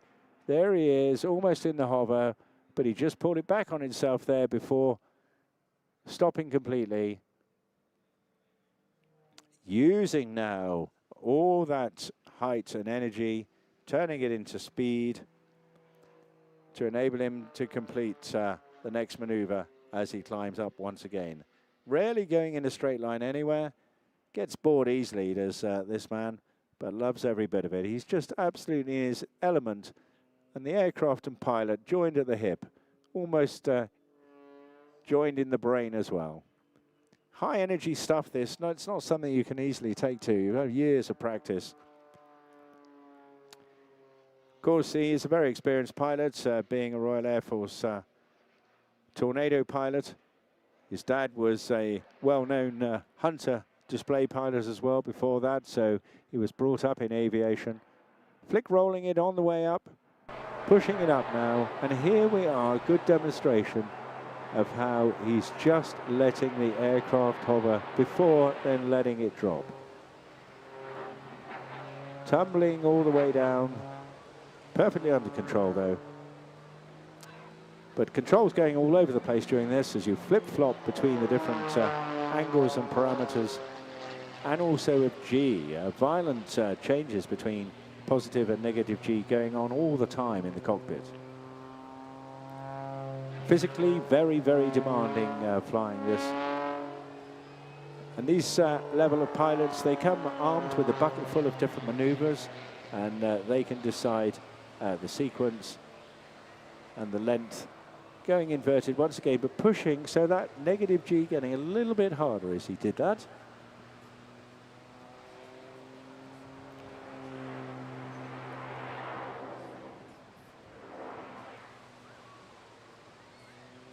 Now, take a really close look. Those of you with the telephoto lens will see the little jet engines. They're fitted at an angle either side of the fuselage, just forward of where he's sitting. It's a tiny little cockpit, but just after the combing around the engine itself. Going up to a lovely sliding manoeuvre here. It's actually beautiful to see, and the jet noise just roaring away there. Now he likes to keep a little bit of forward speed on if he can, just so that he gets some movement of air over the aerofoil. So you see a tiny bit of forward speed, but effectively hovering. And if he does bring the stick back a little bit more, he'll go gyroscopic, which we will probably see a little bit further on. But this time he's just keeping that forward speed on, literally just a few knots. And that makes all the difference to the handling of the aircraft. So the reason for the jets being at an angle is to ensure the jet wash does not burn the fuselage with hot gases. But with the way it's set at the moment, it still doesn't counter the torque effect. Hence, when he goes gyroscopic, hanging on the propeller. And we were discussing the other night how neat it would be just to reset the angles of those jets so they actually become counter torque engines. Anyway, here's a good example of this. Literally hovering away there, and gradually the gyroscopic effect takes over. If we could affect that, if we could realign and put the counter torque in, that would obviously stop. But he's saying if he puts more power on, the spinning gets worse before he can actually climb any further. So he's still got some experimental work to do on this airframe.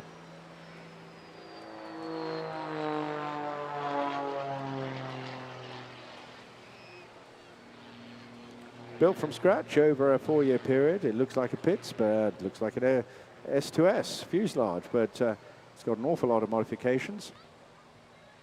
Very different from the famous Union Jack red and white aircraft that you are used to seeing here called Gee Whiz, the muscle biplane. This wing, however, is quite unique with massive ailerons fitted, giving it more wing area, phenomenal roll rate and better low-speed handling.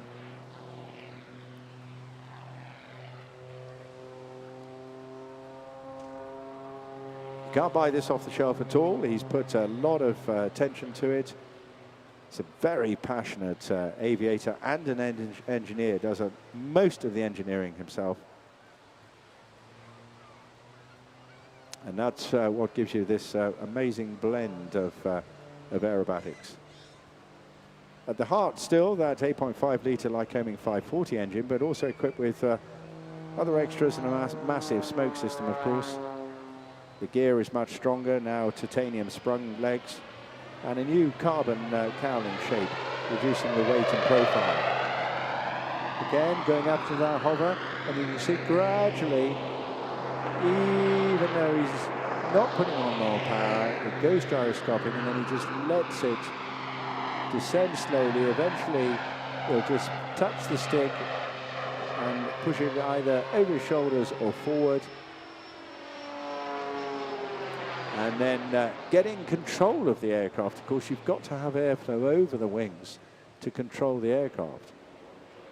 So it must be a very, very unnatural feeling being up there, not actually with any of your surfaces doing anything. Taking a quiet moment now, you don't get many of them. Using that to climb back up. Monitoring his T's and P's on the way, temperatures and pressures.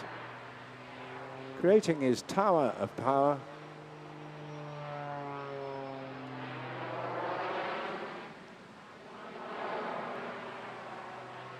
Just the most bizarre sound. Just unnatural to get jet noise from a biplane.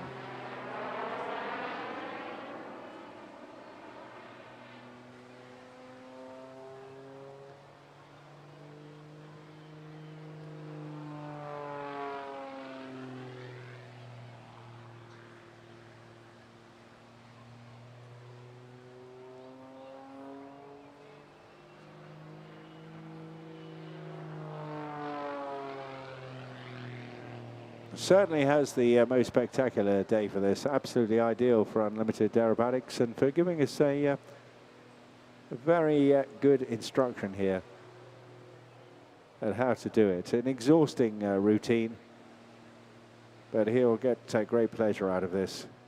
As I said earlier, constantly innovating, constantly looking to expand that envelope of aerial activity.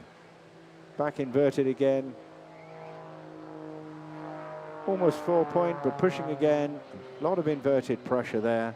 Blood back in his head, but then flicking around, transferring that to positive G.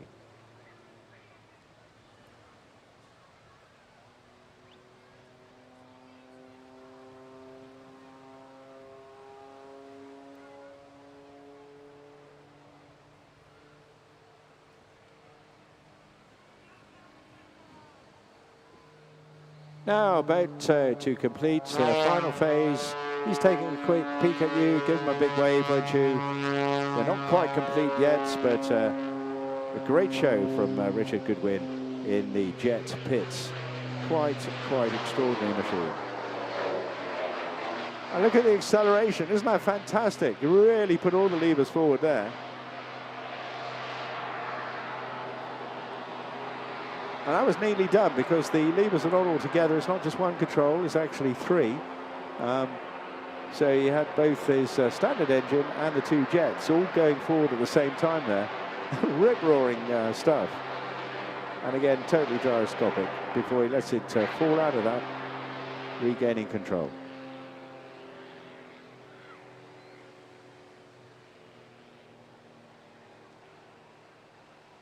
And there, Richard off into the wild blue yonder. Although, is we going to get a flyby? Yes, I think we are. Fantastic. Last chance to see him at this year's Bournemouth Air Festival. Richard Goodwin, once again, in the jet pits. Absolutely outstanding.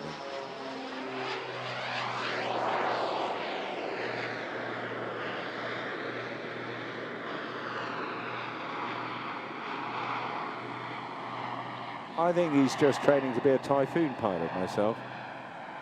Just nipping up to the space station for a quick natter with the boys on board there. Not bad going for a very historic design and a biplane to boot. Quite remarkable show. Cooling off up there now at a couple of thousand feet and departing back off to terra firma for a bit of tea and tiffin, no doubt. Not for the faint-hearted, Andy. No, absolutely not, George. Obviously pulling, as you said, Richard is extremely accomplished in aerobatics, but pulling the G in that display, those very tight turns, very, very impressive. Ladies and gentlemen, boys and girls, a quick reminder, of course, as we're getting ready, just another two fantastic acts in the sky for you over Bournemouth Bay. But remember, when you're leaving here later, please do make sure you take all your rubbish home with you. We've got a very beautiful beach here, which is worked on extremely hard by the team at BCP. So please take your rubbish home with you and take just memories as well. Leave only footprints here. Well, we've got, if you thought that was good, we've got a pair of great aerobatic pilots now. Have performed in the past, coming out of the Global Stars team. One of the more senior and also one of the most junior aerobatic champions that Britain has bred over the years. A newish team to the marketplace in the last year, that is. The Starlings comprising of the former British aerobatic champions Tom Cassells and Michael Picking. Also their own innovative form of high-octane closed formation pairs aerobatics. Ladies and gentlemen, please welcome in the skies, right in front of you now, the Starlings.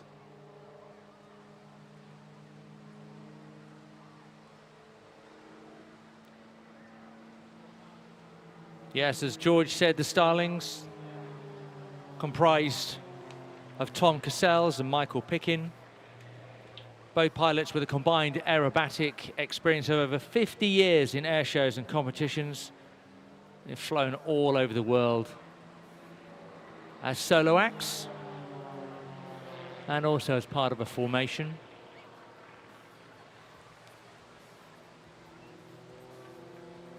Tom Cassells, a current display authorization evaluator, and Michael Picking, the youngest person ever to be the British aerobatic champion.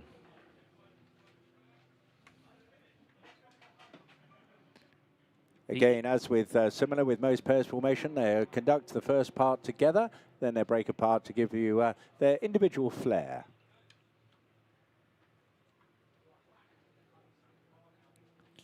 The eagle-eyed amongst you will see we have two different aircraft here. The latest design from Germany, the Extra NG, and the classic World Championship winning CAP 232.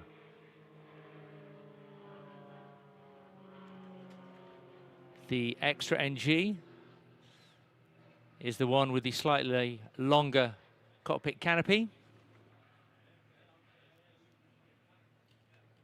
Both aircraft, as you can see, very capable of unlimited aerobatics.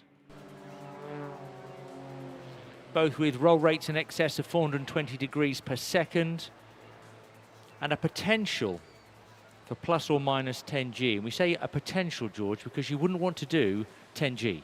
Well, you wouldn't be most unusual to get there and still be alert, that's for sure. You might get around 6 or 7, but even then you'd probably get a bit of graying out or tunnel vision as the blood drains rapidly from the brain.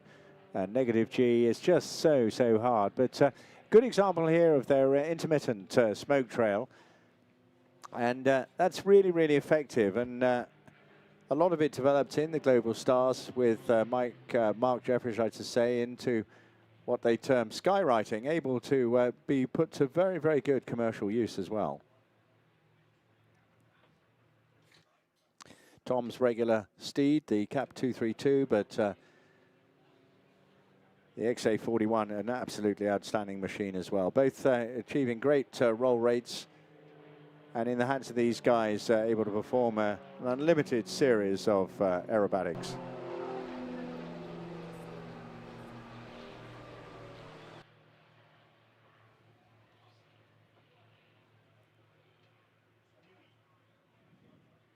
Tom gained his Private pilot's license in 1983.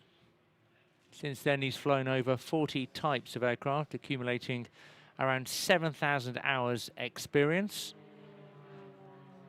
And some of that was spent as a parachute drop pilot, operating his own BN2 Islander for 5 years, and also participating in what we call AFF, accelerated freefall parachute drops.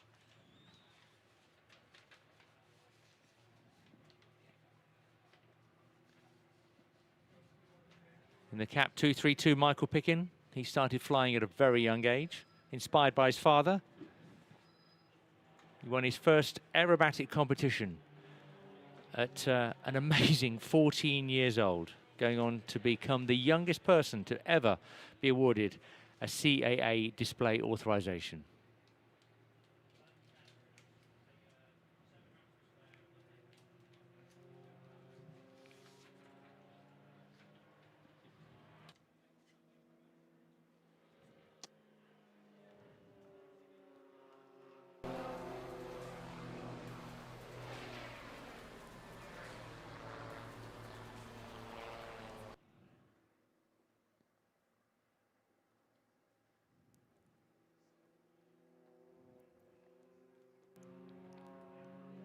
Beautiful silhouettes there, the Cap 232 following the leader, Tom in the extra NG.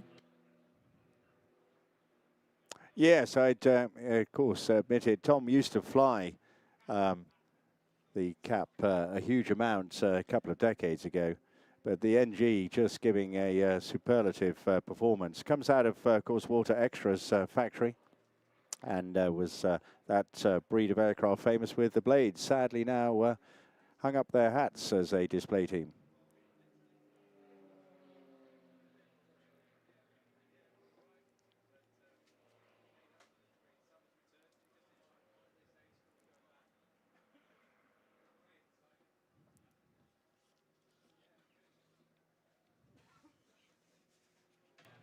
It was the late Pete Clark that introduced Tom to aerobatics in 1992. He was flying Pete's Slingsby Firefly. You saw that earlier, of course, with Rod Dean. Lovely cross crowd centre there. Hopefully these guys pleasing all our photographic enthusiasts here. It's lovely to see so many of you and get some waves and high fives as I was walking along the seafront earlier on today. A great band of guys, brothers really, who go around to so many different air shows around the country, just hanging on, letting the airspeed drop before putting in a big boot of rudder there to complete a pair stall turn.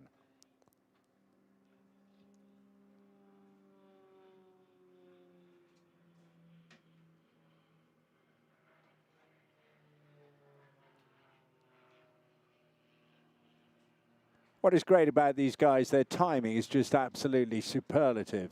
Really, really neat. You can see that they're just joining each other's heads, can't you? Despite being slightly different aircraft, they're matching each other's performance incredibly well.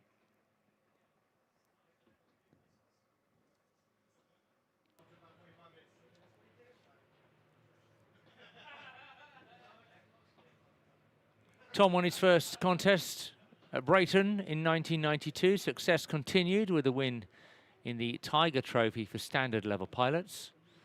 And at the end of 1994, he acquired a Zlin 50LA, with which he won the 1995 UK Advanced Level Championship.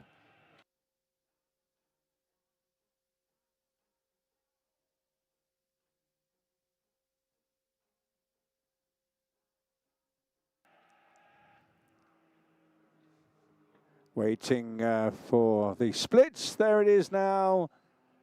Replicating control inputs absolutely to the precision millisecond as the Starlings perform their heart.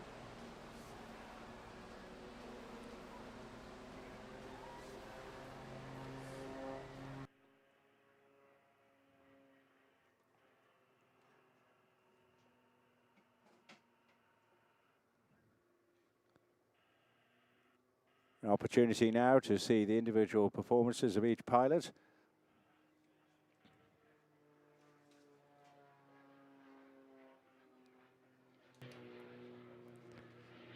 Michael in the Cap 232 for you.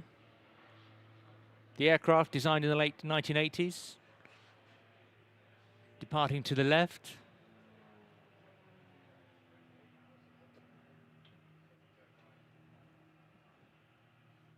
Once again, very similar to Richard in the Goodwins, just letting that speed tail off, holding it up there on the residual power, letting the engine weight take over, flopping the aircraft in a hammerhead back down towards the big ocean. And this extra NG, as George said, really is a winning design. It's been tweaked, refined and improved over the last 40 years, sails across the globe, and is probably one of the most popular aircraft going. It's an all-carbon fibre frame, state-of-the-art avionics, all providing a new level of pilot comfort.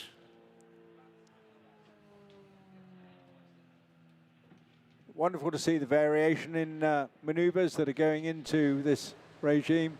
Jinxing to the right, will he jinx it back again?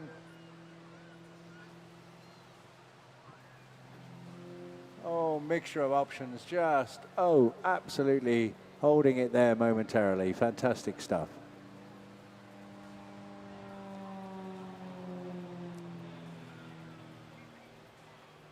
Tom's regular. No, no, I was going to say the punishing on the body this is, and it's really quite extreme. Mixing in so many, we're getting roulards, tumbles, flick rolls, all in literally the space of a few seconds. Just absolutely terrific. As you said, very comfortable cockpit, the extra NG. Tom has also added his own specification to the design in 2021. He asked them to include a heater to help keep him warm on winter flights. I don't know that's going to be much use for him today, though.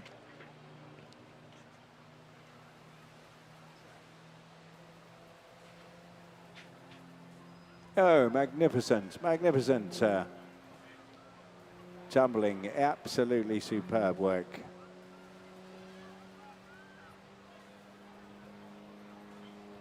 As we said, Tom is such a veteran display pilot. He won the Icicle Trophy back in 1998. And in the same year, placed third in the Nationals and has been the unlimited national champion 3 times. It's easy to see why. In the last decade, he's been heavily involved in display flying all over the globe. And as we said, oh, pushing away now. Look at that, Andy. You know, a lot of negative G coming on there, but converting it now after a couple of flick rolls back into a positive effort. Look up in the sky for a bit more of that intermittent semi-sky writing. Michael Pickin back front and centre in the cap 232.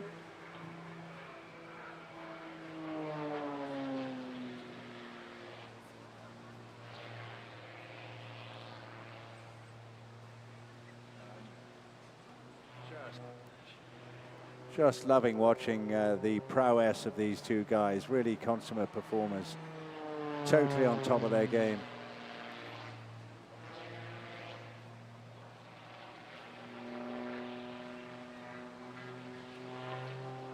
Designed in the late 80s in France, the Cap 230 family, an award-winning high-performance aerobatic aircraft used by pilots all over the globe in competitions and displays.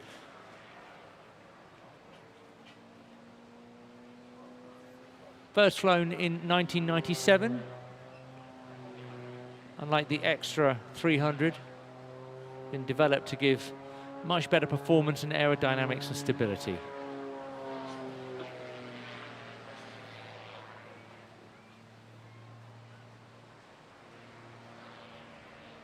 The Cap 232 has been used by the French Air Force aerobatics team and the Moroccan Air Force Marche Verte display team. But really, as you can see now, it's when the aircraft is flying solo that you get to see these true capabilities, showing exactly that combination of lightweight wooden fuselage, carbon fibre wings, and a 300 horsepower Lycoming engine all together.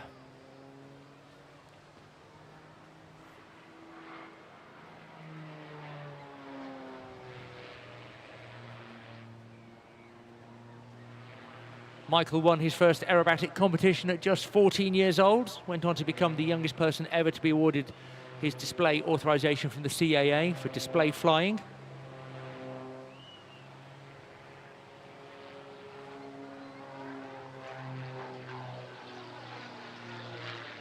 Going on to become the youngest ever British Advanced National Aerobatic Champion at the age of just 23. And in fact, today is still the youngest unlimited level aerobatic pilot in Europe, age 30, just a child.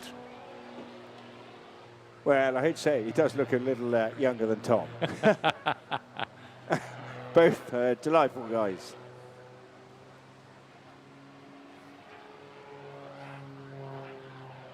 Michael's plane, displaying for you today, built in 1998, was the 9th aircraft to emerge from the factory in France, and has been owned by that family since 2009 when it first arrived in the UK.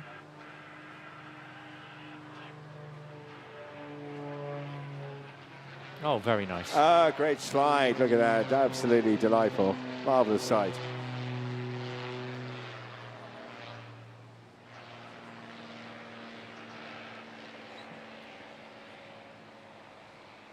Michael's performed all over the world as a solo display pilot and as part of a formation aerobatic team.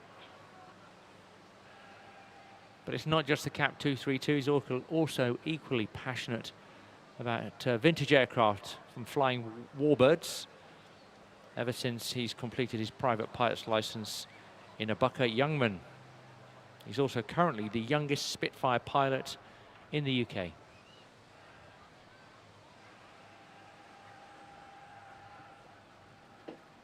So, rejoining now for the final part of the sequence.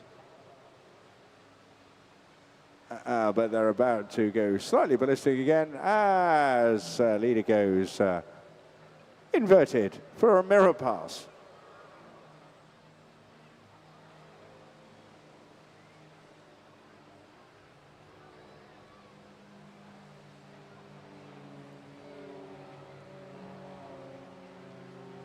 They could almost have a chat to each other, couldn't they? Just looking up, looking down.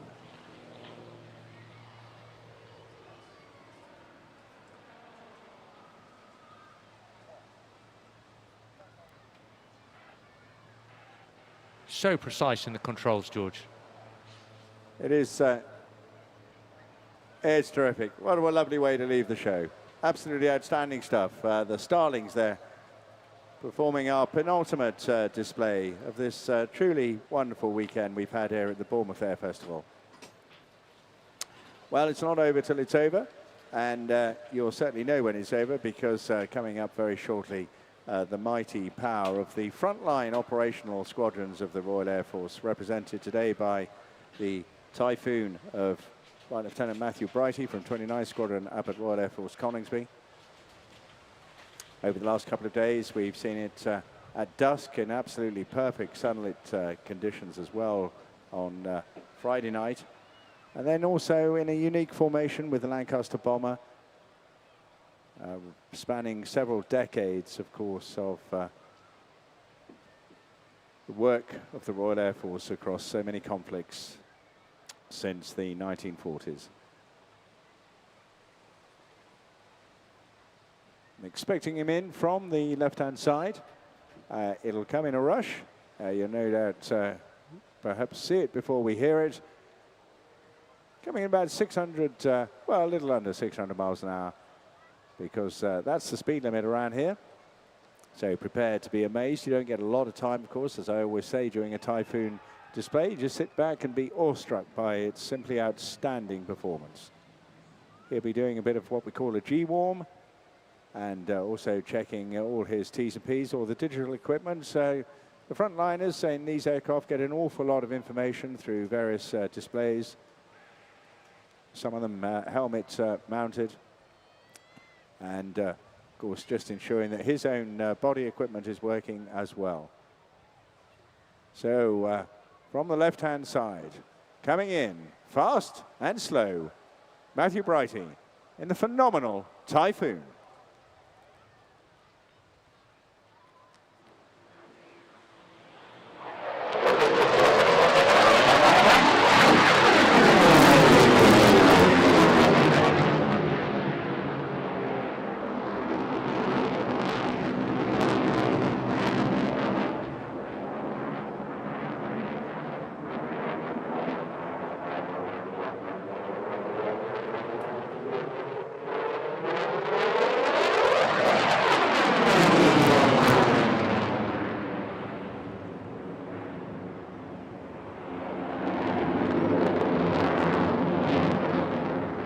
Coming in and completing those maneuvers with maximum reheat engaged, and assisted by his full body G-suit and pressure breathing, Matt able to counter the effects of G-force during the display with a straining maneuver.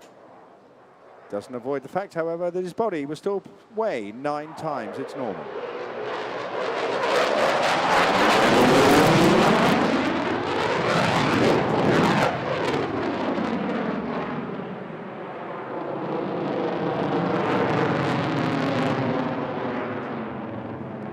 Having all the sky available, but able to complete it, such is the performance and design and operational capability of this aircraft.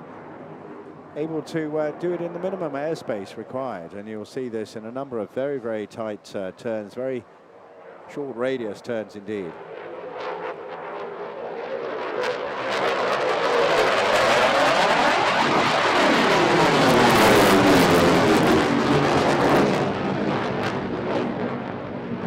Looking up the tailpipe there of 2 EJ200 aircraft, 20,000 pounds of thrust each, giving a total of 40,000 pounds. Phenomenal data, of course. Brakes off to liftoff in just 8 seconds. Brakes off to 35,000 feet and a speed of 1.5 times the speed of sound in just 2.5 minutes. Take a look at the underside of this impressive Delta wing as well, just to see the hard points there to take a vast amount of arm.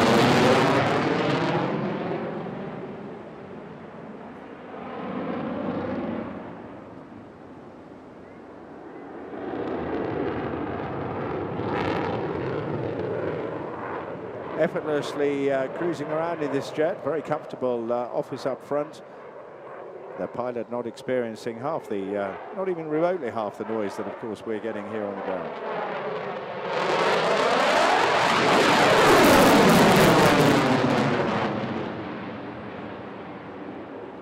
Getting a lot of information from all the various displays I mentioned, with a multifunction head-down display, a head-up display, and also a helmet-mounted display as well. So an awful lot of what we call situational awareness in the cockpit. Essential, of course, for communicating with other friendly forces and for accurately targeting the variety of weaponry. Coming in now for a slow roll.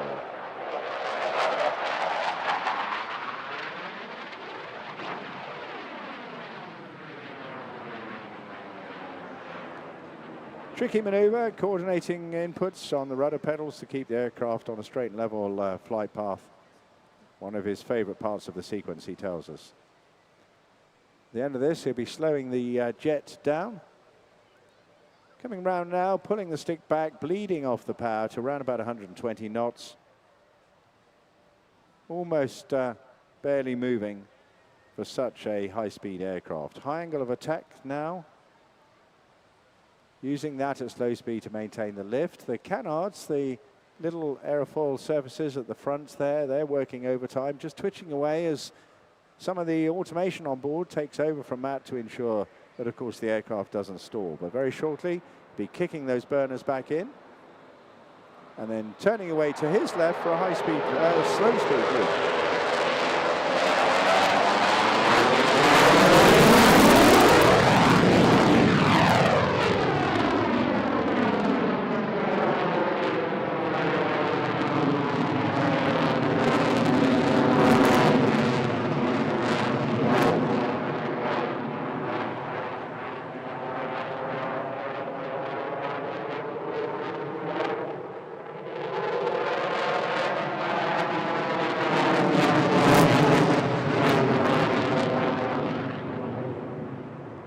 Putting in an aerial roll there to reposition once again on your right-hand side to literally flash by at about 600 feet, sorry, 600 miles an hour, about 200 to 300 feet.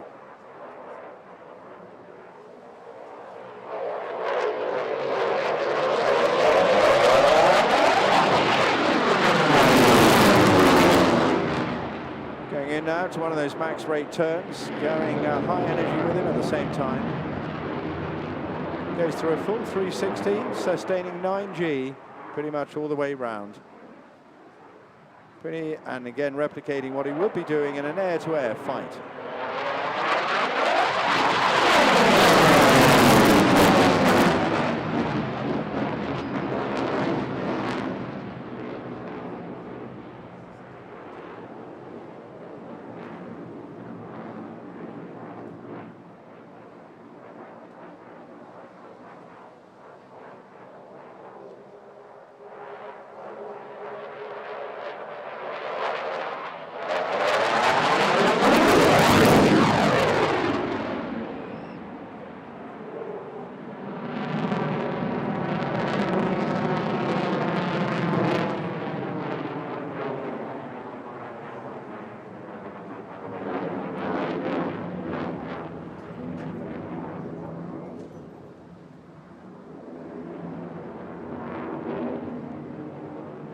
Completing that roll, repositioning now for another flight down what would be the runway. This time, of course, just down the main display axis.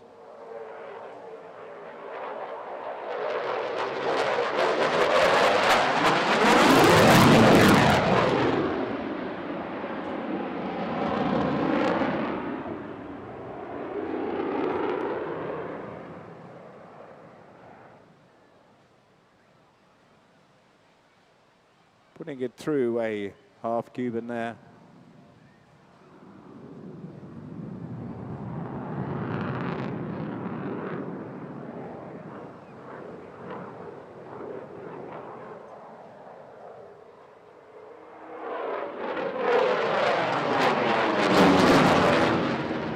Coming out of that derry turn into a very high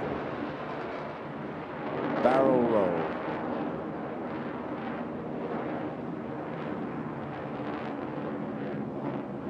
Incredible stuff. Don't forget, these guys are on duty every day, every minute of the year on QRA, quick reaction alerts, protecting the shores and coastline of the United Kingdom. Accelerating the jet now. He's looking to go skyward up to the stars. You've been watching Matt Brighty from 29 Squadron in the Royal Air Force Typhoon.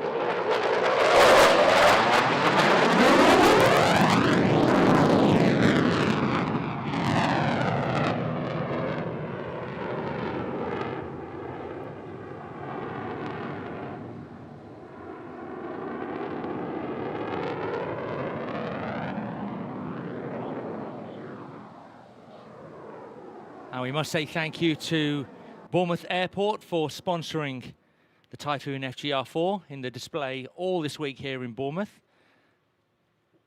Yes, an absolutely outstanding, wow, what a way to go. It's been the most fantastic couple of days here. We've enjoyed every minute of it and of your company as well. But our particular thanks to so many people, but not least, first of all, BCP Council for all that they've done to ensure that this show went ahead.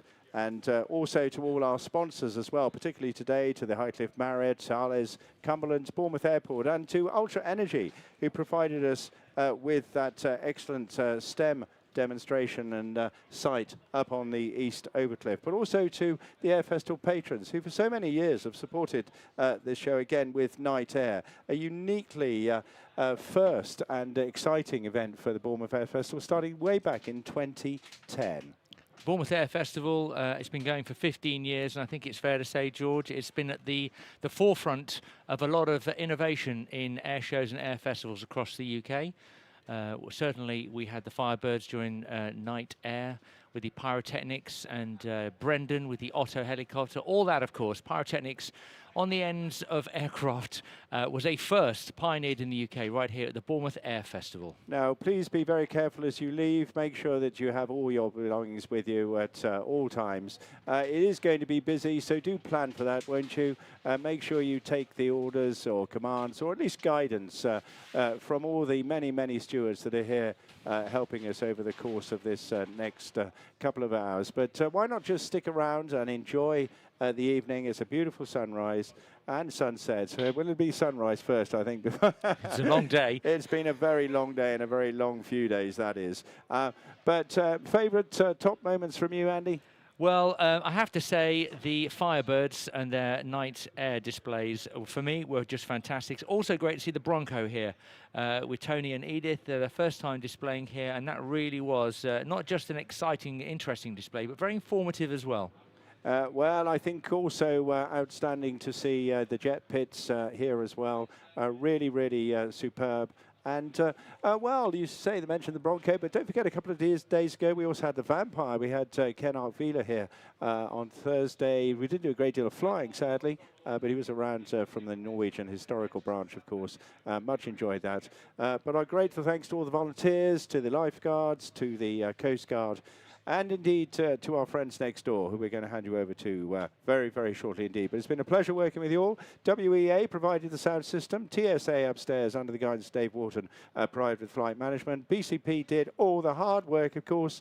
And fingers crossed, we get to see each other in many, many times once again. We'll meet again. We will. And I've been looking for it fusely while I've been chatting, but I haven't been able to pick it up. So we're just going to do something very simple, I think. Say, it's goodbye from me. And it's goodbye from him. And we're going to leave you now with our friends on 102.8 FM. Good night, everybody. Bye-bye. And safe home.